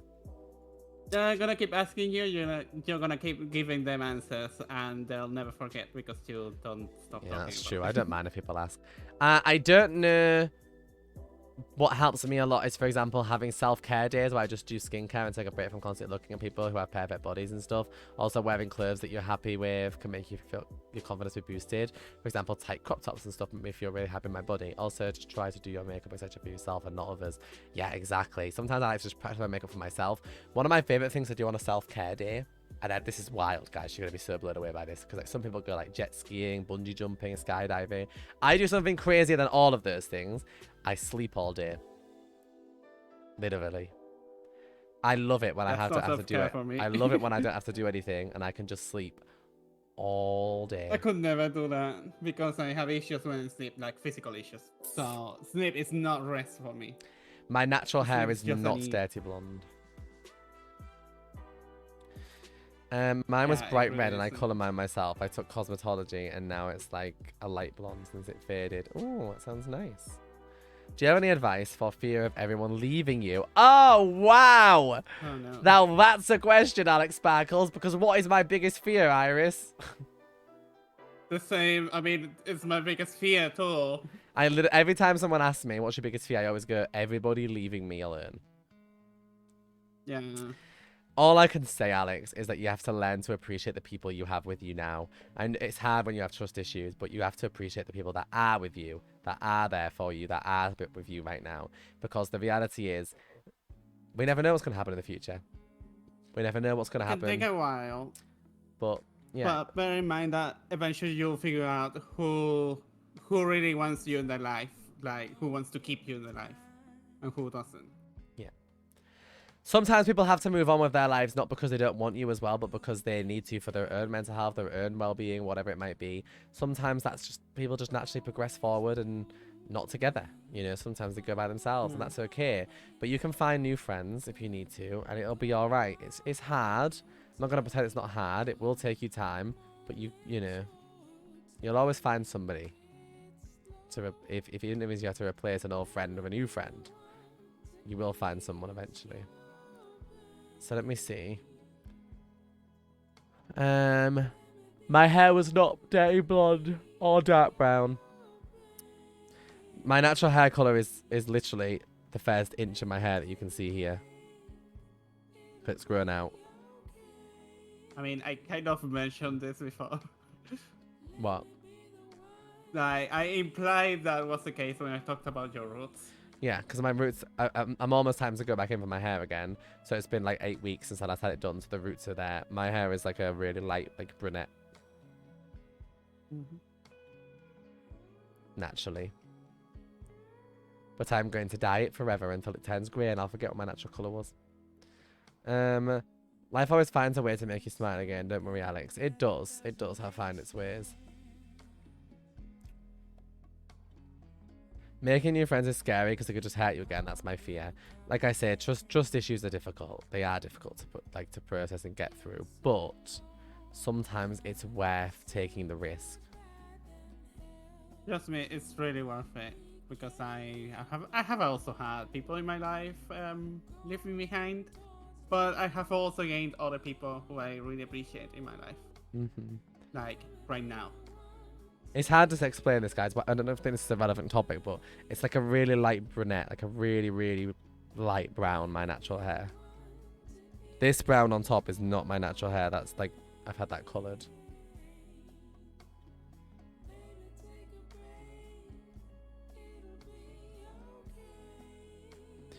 You started a D&D club in your college? That's awesome.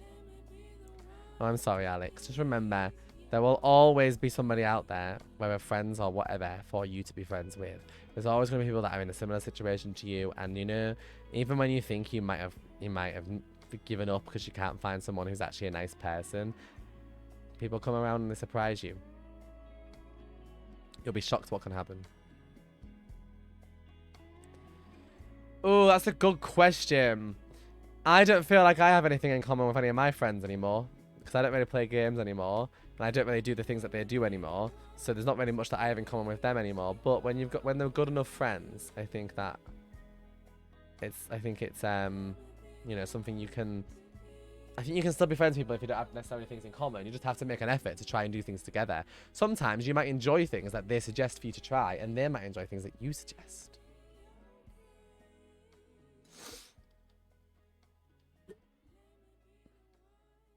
I love that pandemonium. I hope you're having fun with it. My hair is really light brown. I want to dye it dark again because my colour faded. So I actually get my colour done really bright orange, like a bright ginger when it's done, because it fades into this really nice, natural looking ginger afterwards. But if I get it dyed this colour, then it fades into like a horrible light ginger. So I have to get it done darker so that it fades into this. Does that make sense? And we put a little bit of brown in. Can you see underneath? Because ginger people's hair normally has like those brown turns, if that makes sense. So we do have that darker sort of turn underneath the hair. How... Oh, this is a loaded question and a half, isn't it, Webby? This was very targeted. How can you learn or teach yourself to not only accept compliments from others, but also learn how to compliment yourself? I think that Very interesting sometimes question. you have to, when you hear a compliment from somebody, I think sometimes it can be helpful to actually think for a while how that person must have felt when giving you that compliment. Because people don't tend to compliment people unless they really want to, because there's lots of really mean people in the world, and being mean apparently is very easy to some people. So the reality is, being nice must be difficult, and if it's difficult, it's not actually difficult, it's really easy to be nice, but for many people, they seem to find it difficult. And so if they're taking the time out of their day to specifically be nice to you and compliment you, they probably genuinely believe what they're saying. Enjoy your lag, Pandemonium. And Yeah, it's then if they especially do, you know. this is especially important when you know that the person in question probably isn't that prone to complimenting other people, and they are probably lowering some barriers in the process of giving you a compliment. Yeah, exactly. So if somebody who's also got like issues of accepting compliments and feels nervous about compliments and and has issues with their own appearance is giving you compliments, you probably find that that means even more, because people who struggle with receiving compliments often struggle to give them too. So, you know, if they're making that much effort to be kind to you, what they're saying probably is true. So, like I say, it's not easy always to just be able to accept that. But learning to accept compliments can really make a huge difference for your life. Even if it's just that you accept that they think that, even if you don't. I was bullied by groups of people on the internet for 7 months straight. They would leak pictures everywhere and destroy my confidence by criticizing me in every way possible. I remember feeling so devastated with no hope at all, and I was shut in the dark room with no light. I struggled to eat, communicate, and get out of bed for so long. It only took one compliment from somebody to help me start to rebuild myself back up again. Yeah, it's you would be surprised. Those compliments or being kind to somebody can change someone's day. We don't know what's going on in other people's days all the time. You know, everybody's fighting a battle that we can't see. So sometimes just giving them a compliment, being kind to them, it can make a huge difference. Sometimes you'd be surprised how much of a difference it can truly make to be kind. I do think that it's helpful to do that.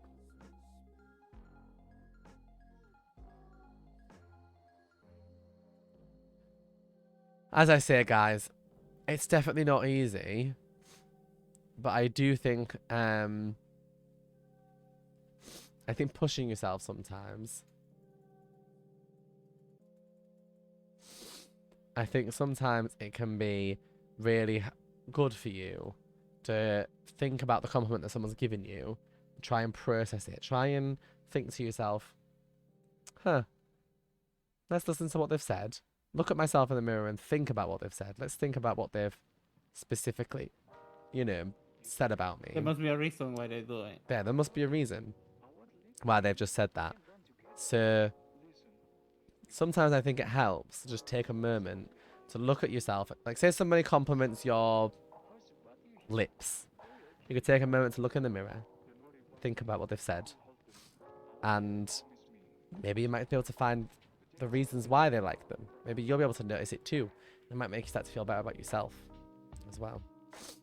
It's good to give people compliments because you never know how much it could make a difference in their life. You never know how much our small acts of kindness can mean to others. It may look little to you, but for others, it can make a massive positive difference for them. If you like something about someone, do not be afraid to tell them. Exactly. Exactly. I have found smiling at people you don't know goes a long way to change people's days. Yes, I am so bad for this. Well, not bad, but I do it all the time. I literally smile at people all the time, mainly because I don't want to speak. People where I live tend to say, like, good morning, and things like that to you, and I'm like, hi. Like, I don't know how to respond, if that makes sense, to people doing that. So I have a tendency to just go, Okay. So I just smile so I don't have to use my voice. Because using my voice is what makes me panic. People like look at me weird then. So I prefer not to. Does that make sense? Meanwhile, I'm really bad at smiling because I am a neurodivergent person with a terrible mood all the time. So Yeah. I am really bad at smiling when it should be appropriate to smile. So I basically never smile Mhm. unless you make me laugh. Yeah. I do walk past people in the street and just sort of go. Like, and smile at them. If I see someone looking at me, I'll smile. Sometimes it turns out they're looking at me for negative reasons. But hey, if I smile, it means they don't bother me, so go for it. Bye, Patch. Thank you so much for coming. Have a wonderful night. Sleep well. My ex-boyfriend leaked a video of me singing to my school a few years ago. His bullying got so bad the police had to get involved. Safe to say, we're not together and we'll never get back together. Not quoting Taylor Swift, but also quoting Taylor Swift, let's be honest. I'm sorry that happened, but I'm glad that you got it sorted out. I And you come to don't want these that kind of lives to person in check your up and life. chat, and it's super comforting to me, and I needed this. Well, Natalia, I'm really glad that you found comfort in it. That makes me happy. I like speaking on LGBT topics as well. It's very good to know certain things and it helps. Yeah, the thing is I obviously mainly exclusively talk about LGBT stuff on my YouTube channel, on my Beatrice one, my vlog channel, B Plays Vlogs. If you search for it, you'll find it. The reason I like this is because it gives me an opportunity not only to open up to another potential set of people that maybe don't know who I am already, but also it's a very nice open space where you can ask questions and we can talk to you about specific things that you might be feeling or thinking at the time. And I think that's really useful. Something that I can't do in videos, but in streams you can, because I can really get your opinions and your thoughts and feelings and, you know, respond to them. Well, Alex, that's okay, and I hope that it improves. Yeah, this is the biggest problem for me, Yuri. This is my biggest, like, difficulty in life. Like you said, it's hard to see, 10 compliments when someone says something rude. You stay locked on the rude word.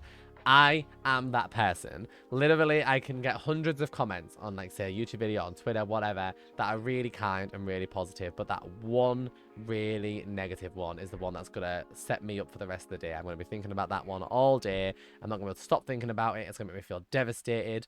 I am 100% that person who can't help but feel absolutely gutted when they read something really negative. And I can't sort of kick that feeling of feeling really sad after somebody says something mean. So I 100% get that.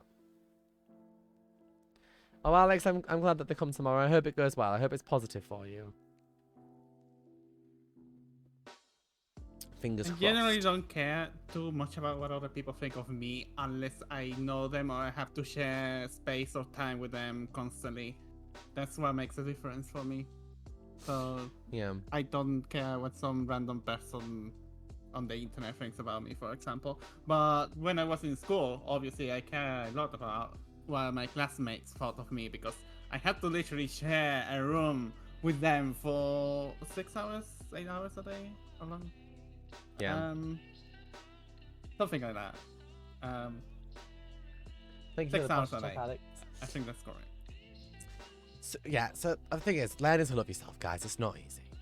It's not easy to learn to take compliments. It's not easy to get through those things, but sometimes it's helpful to just take the time to try and acknowledge it. Try and accept that it's okay if you're struggling with your own appearance or struggling with believing in yourself, but for people are taking time out of their day to specifically try to make you feel better, that's a really kind thing to do. And for some people, it's really hard to do. So we should try and be grateful for it.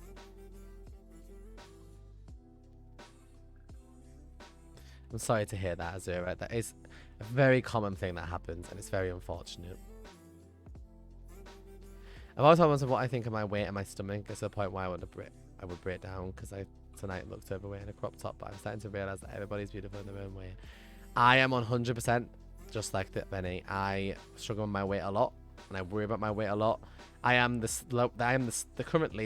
the least that I've ever weighed in my life right now, other than when I was a child. Like in my adult life, I am the lowest in weight that I have been ever, I think. And yet I still feel really negative about myself, even though I'm like, I'm working out, I'm making sure to have a calorie deficit, like I'm working hard on it, still feel really bad about myself despite that. And I totally understand. It's very hard. But everybody is beautiful. Excuse me. And sometimes getting that into your head is one of the most important things, because I think you can lose weight if you're bothered about your weight and you don't like yourself.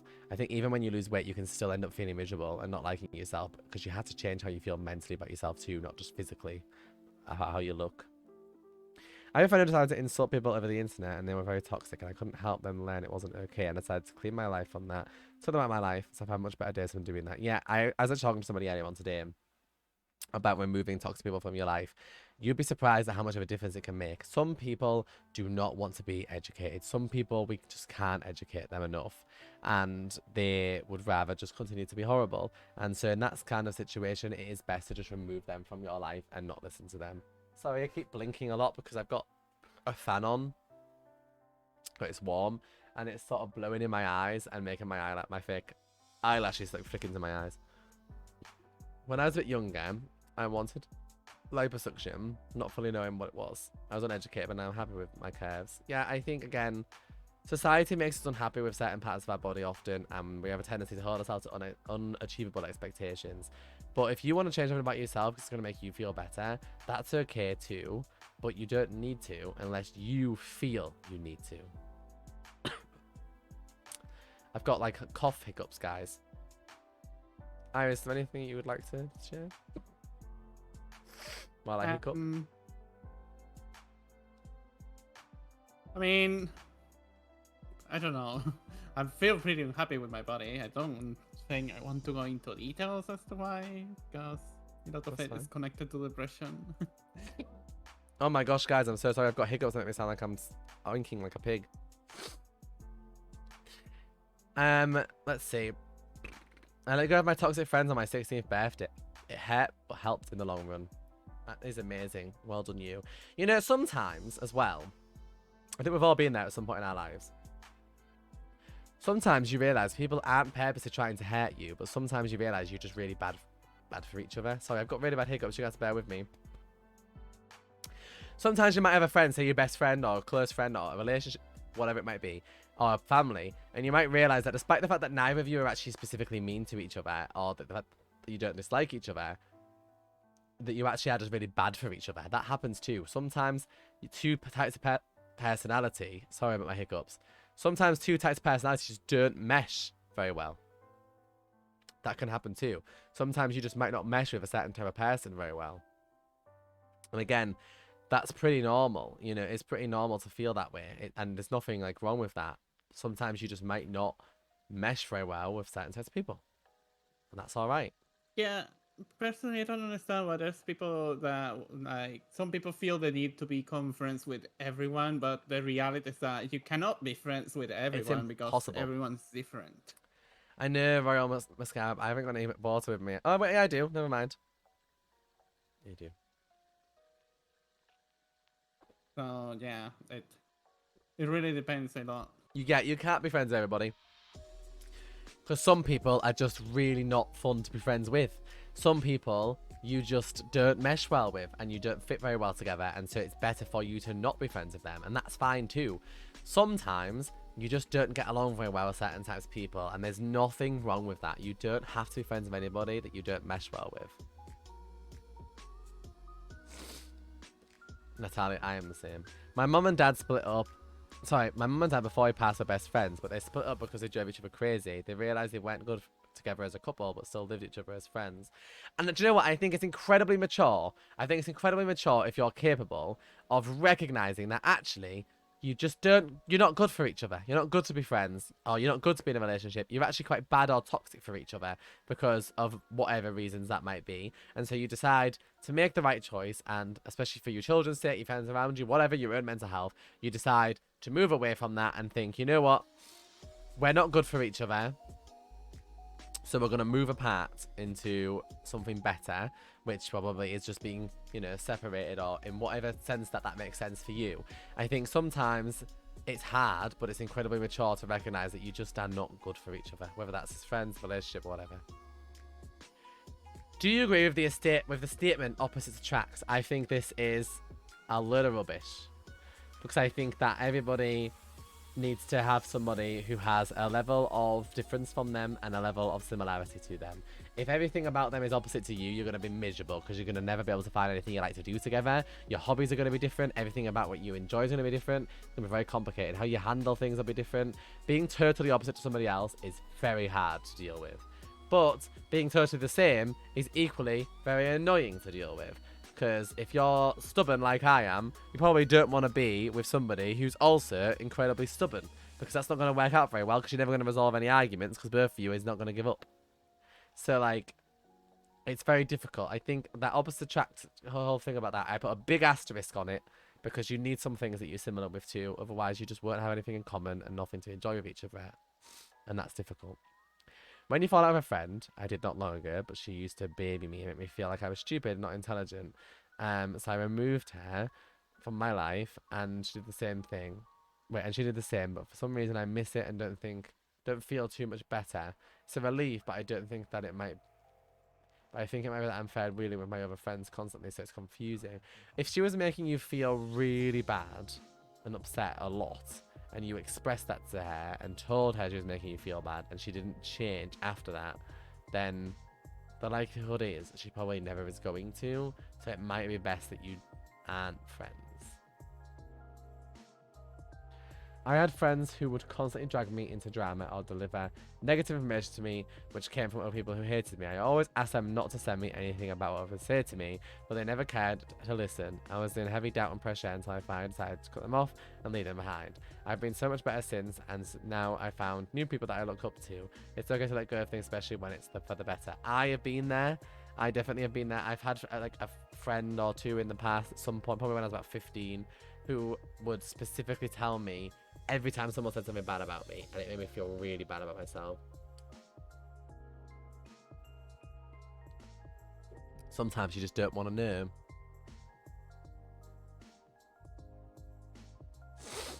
New friend got my friend Nasa, and we cleaned out the toxic people, and now we're kind of close with like Susie Builds. She's lovely. She made my life turn around for the better. Being a part of her circle made me feel like a way better person. Susie's lovely. She's really nice. I love Susie. I'm very happy able to do that. Me too. I have a friend and we have different views on most stuff, but she's very misogynistic. I don't know. I feel bad because she's younger and probably just naive. Well, you can educate her. You can tell her that she's being misogynistic and that that's not acceptable. And if she ignores you, it might not be that she's naive. It might be that she's just misogynistic. Although it's very strange that she would be misogynistic because that, you know, I mean, there are women that are misogynistic, but it's very odd. It's kind of like hitting like a baseball into your own face. It's very strange. Like, you wouldn't... Like, if you saw somebody hitting themselves in the head with a baseball bat, you'd be thinking, what the hell is going on? Why are they doing that? But that's kind of like what being misogynistic when you're a woman is. Or being homophobic when you're gay. You know, it's kind of like... Or hating trans people when you're gay, for example. It's kind of like you're just batting a baseball, but like a baseball into your own face. It's a little bit odd. Does anybody have any questions that are left over that they'd like us to answer? We are coming up to the last 15 minutes of the stream, so now's your chance. What does misogyny mean? Sorry, I'm uneducated. So misogyny is basically sexism. Usually having little or no opinion that is positive of women, or being just negative in general about women. You know, people who think that, like, women shouldn't have jobs, they should be in the kitchen or taking care of the kids, things like that. Misogyny. I don't believe that these are viewpoints that some people somehow seem to be still defending with complete honesty in the year 2023. Yeah, there are people who still believe this. Misogynists. Yeah, and they are very strange people. So if you've got a female friend who's misogynistic, like I said, it's kind of like hitting a baseball into your own face. Strange. Very weird. How do I get over someone who was clearly a red flag and has moved on? Oh, God. Don't talk to them anymore. Literally, that's all I can suggest. If you're still friends, or you're still talking to them, or you're still seeing them all the time, you're not going to get over it. You need to not see them anymore. As best you can. And not talk to them. He blocked me. Well, he's done you a favour. Because that's in the end, that's the only way you're going to get through it. The only way you're going to get through it is if you don't talk to each other anymore, don't communicate anymore, don't like search for his stuff, don't go on his like Twitter or whatever looking at what he's up to and trying to find pictures of him or seeing what he's doing with his friends or trying to find out if he's okay. Don't look into anything like that. It's just going to make you feel worse. Same thing with old friends. Also, getting through like losing friends or family. Don't look at the stuff that they post. Don't look on the social medias. Don't talk to them anymore. also, you need to give it time because I know that's gonna be difficult to transition from one phase of your life to another, but eventually you'll get there. But you need to give yourself time as well to heal. Lots of time. As much time as you need. Nobody should be telling you that you've had enough time because that's something that happens all the time. People are like, you should be over this by now. Absolutely not. You should be over it whenever you're over it.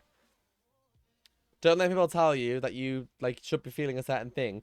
It's easy for them to say if they didn't experience it. Alex, if it's the first person you ever fell in love with, it's complicated.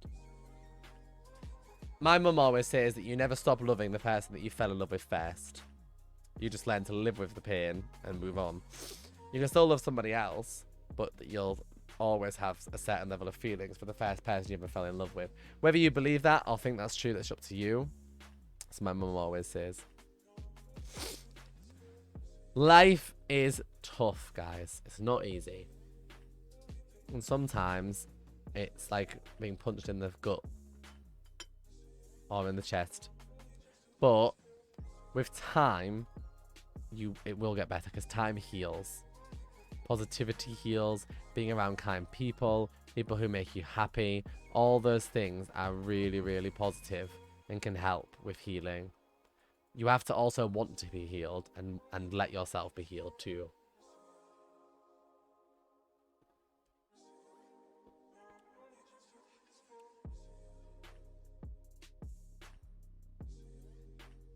Yeah, bros, that's what I'm talking about. You need to not do that. As tough love kind of moment as it is, you need to not try and force yourself back into his life because that's going to make you more upset.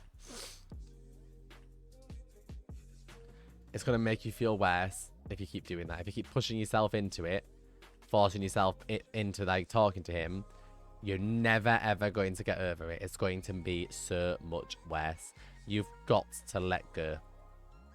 Otherwise, you will never get over it. I'm sorry to say, but you just won't. And it stinks. It sucks. It's horrible. But that is the simple reality. And also, Cuddly, we're all grateful that you found our community and that you're here. Yes, we are. We're glad that all of you guys did. Any of you that are struggling, I'm glad that all of you are here. I'm glad you took the time to come and listen because that's a good step forward if you're feeling like you're struggling right now. I broke up with a boy ages ago. I just reached out to be good friends again, but he has a girlfriend. What do I do if I have no intention of getting back with him, but he has a go at me, thinking I'll steal him? He thinks you might steal him? If he has no willpower to be able to make sure that he is faithful to his girlfriend and stop him from himself from being stolen, like, you're not going to grab him and drag him away in a potato sack, I hope. So, like, if he doesn't think he's strong enough to not let himself be stolen, then he's the problem. But also, at the same time, if he doesn't want to be your friend, you shouldn't try and force him to either. If you broke up with him, then you kind of were the one that decided we shouldn't be involved with each other anymore. And so he's entitled to not want to talk to you anymore.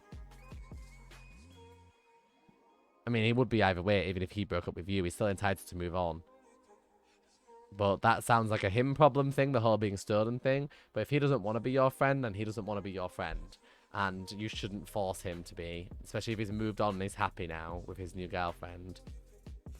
It wouldn't be fair to force him to be your friend if he doesn't want to be.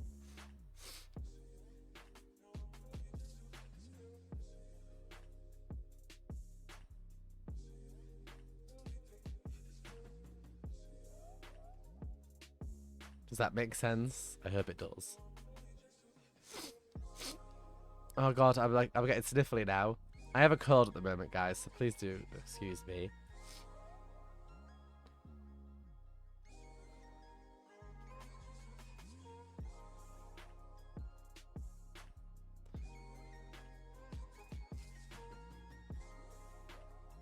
Have you been moving? I'm done with that now, Alex, but thank you. It's worse when an ex only talks to you to brag about their new relationship. Block him! Please. Please, for your own mental health. Because that's only going to make you feel worse. You gotta move on as well. You gotta stop talking to them, otherwise it's gonna keep making it worse for you. It's like damn near impossible to stay friends with somebody after that. You gotta move on. Kick them out the door. You know, say bye.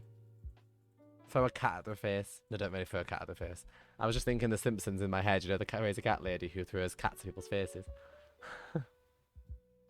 You've gotta move on. Oh dear. It's worse when the next only talks to you to brag about a new relationship. That's terrible. That's a huge red flag. Block them. Yeah. Good night, Benny. I hope you sleep well. Clem will get him, yeah. You can see Clem is asleep on my new clothes that I haven't put in the wardrobe yet. He was grooming himself on top of them earlier, which was nice.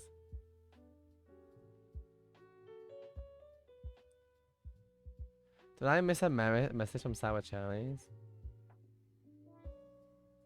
I stopped talking to people who made me feel less, and I really have friends now that make me laugh. I'm having an amazing time together. However, I still feel like I'm a bad friend because of everything people said to me in the past.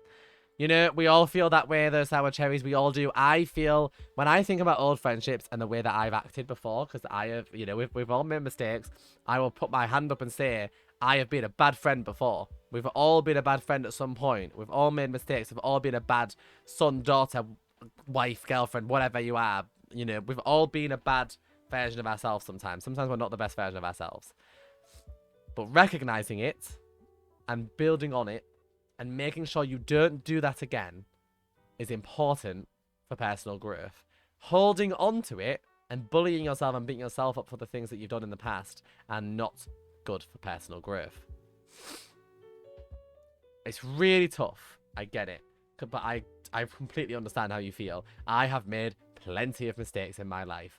And we all have. And we all will again. Because we're just humans trying to navigate a very complicated world, a very complicated life, a very confusing life. And it's not easy, guys. It's not easy at all. It is very hard.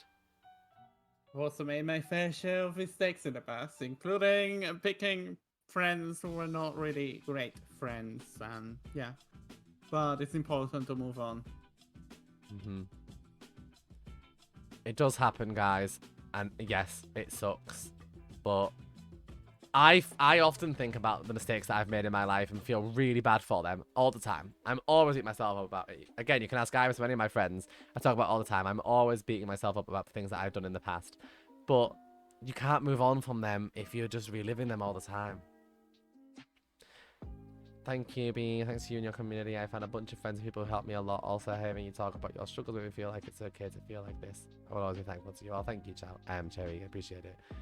It's not easy, guys. It's not easy.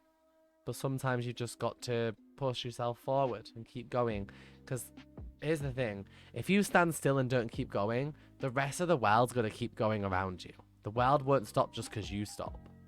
Don't let life just pass you by and the rest of the world pass you by while you're standing still. It'll be alright, Alex.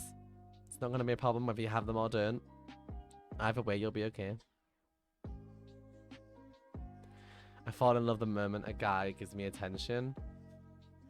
Me, but with women. So relatable. To be honest. I have really bad separation anxiety. Well, no, I used to. This has been my biggest challenge. Because, like, when you say you would get attached to people really fast, it's linked in a lot to separation anxiety and, like, latching on to people for the affirmation that you feel you don't have already from other people in your life. I am one of those people who I used to have really bad separation anxiety. Really, really, really, really bad. And to the point where I would, like, negatively impact the mental health of my friends and family because I would be so obsessively needy. It's really not healthy at all. Got to start working on it if you're having that right now, because otherwise your life is going to be so very limited. Because if those people decide to leave your life, or for example if your grandparents or parents one day pass away and you're older and you're going to really struggle when they're gone, you know, you need to start processing and being ready now for the fact that you can't always have other people with you all the time. Sometimes it's just not that easy, if that makes sense.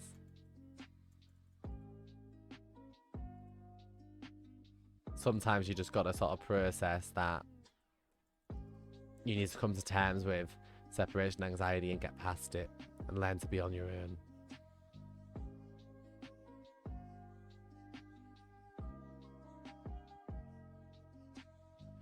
All of my stuff keeps on disappearing. I really hope that I find them and it's not a ghost encounter.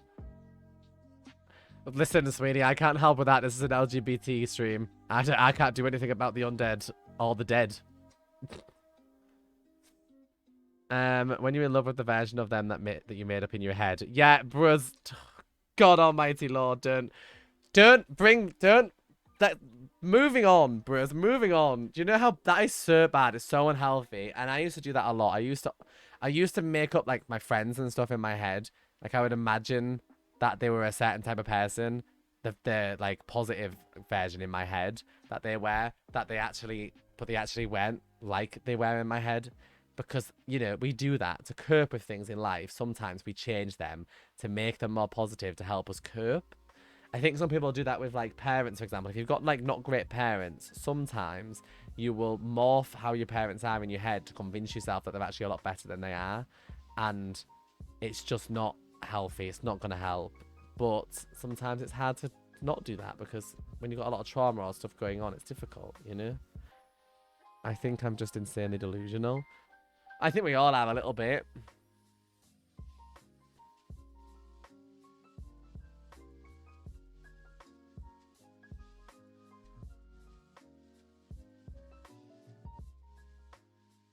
It's nice to see you guys being supportive of each other. I do like that. It makes me feel happy. All right, last minute questions, guys. We've got about 3 minutes left of this stream. This is your last chance to ask any questions you may want to ask to me or Iris. Or both. For anything that you maybe wanted to know. You talk to the walls and pretend it's a person. I don't need to do that. I just talk to myself when I'm alone in my room. I don't need no walls. Walls have ears, people say, I guess. So you might as well. Especially if you live in a house like mine. Yeah, mine's the same. You can hear everything. Why are you a speak celery to myself fan? in English. Rob, I hate celery because when it touches my mouth, it makes me feel like I am going to immediately throw up. Everybody on that stream who forced me to eat celery on that stream that night, I don't think they like everyone have been making jokes about my dislike of celery for years, not realizing that I genuinely cannot stand it. It makes me feel like I am going to throw up. I was miserable for the rest of that night after eating that celery. I could not get the taste out of my mouth. It was worse than the hot sauce. I was utterly miserable. It is disgusting. I don't understand how anybody can possibly like to eat it. It is absolutely vile. I don't care about people saying it's smarter. It's not. It's one of the people who insisted on that, and I immediately regretted it when I saw your reaction. I am so sorry. Well, The rest of them aren't sorry. No, they're not. You know what? When I eat celery, guys, it's like, okay, you know when you drink faucet water and you can taste immediately that it's not like tap water and you're like, ugh. And you can taste immediately it doesn't taste good. Like it tastes not nice. Times that by 20. Like, let's imagine you filled the celery with water from the sewage water that you haven't had filtered or cleaned yet. That's how it feels to me when I bite into celery. Like, I bite into the murkiest, most disgusting water-absorbed block of grossness in the world. And it makes me feel immediately, absolutely, utterly disgusted. I hate it. I can't tell you why, because I don't know. All I know is it tastes disgusting. You made me eat those awful beans. What's he on about? However I pronounce your name, I don't want to specify exactly which kind of neurodivergent I am, but the only thing I can tell you is that it takes, I mean, once you know it, once you have like an official diagnosis and all, you just start learning about how to manage it. And that's a very important step, learning how to manage it. Because everybody's different. You just have to learn how to, be able to manage it in a way that is healthy and according to whichever kind of neurodivergence you have.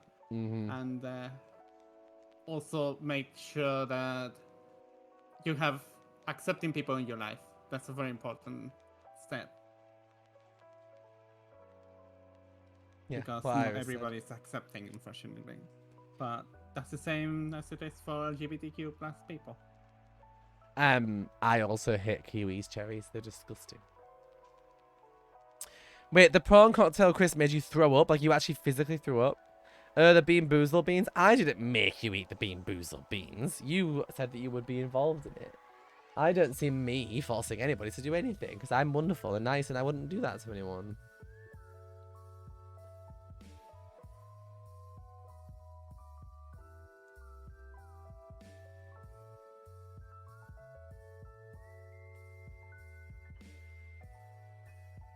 I agree with what Queen of Shred just said, by the way. It's a very good way of putting it. If you actually recognize the issues already and you see the problem, you're already doing a great job. I love prawn cocktail. But Rob actually apparently physically threw up when eating them, so that's interesting.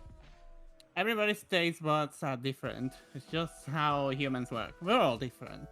And that's also a difference that you need to respect. Like, not everybody can handle spicy food, not everybody can handle sweet food. It's just the way it is. Alright, final question. How do I ask somebody out if I don't know if they're gay or straight? You just ask them out. They'll normally say, sorry, I'm gay. If they're not. Or, sorry, I'm straight. Usually. Okay, well, that is our time up. And I don't know if anybody else is streaming afterwards, so I don't want to take too long. So, thank you so much, everybody who came and chatted. I appreciate it. Thank you for listening. I hope you found something valuable in this stream. If you did, please let us know, because I do obviously want to provide something valuable to these streams. My next stream on here will be next month. They're always once a month. So, I hope you'll be there for it. I would love to see you again. I think I may know the date. If you give me 1 second to check my calendar, I might be able to tell you when it actually is so that you know. I've been trying to get them all on the 15th, but I know there's a couple of months where the 15th was taken already.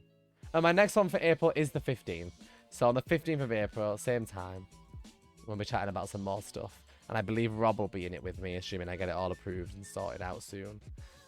So yeah, thank you guys. I love you lots. I hope you all have a great day. Remember to love yourself, be proud of yourself. Remember you're valid. And I hope you all have a wonderful week, or rest of your week. See you all soon. Thanks, Iris, for joining me. No problem. In the title of the stream, you can hover over our names to follow us if you want to. Alrighty-roo. We'll see you guys soon. Thanks, Amelia. Thanks, Cuddly.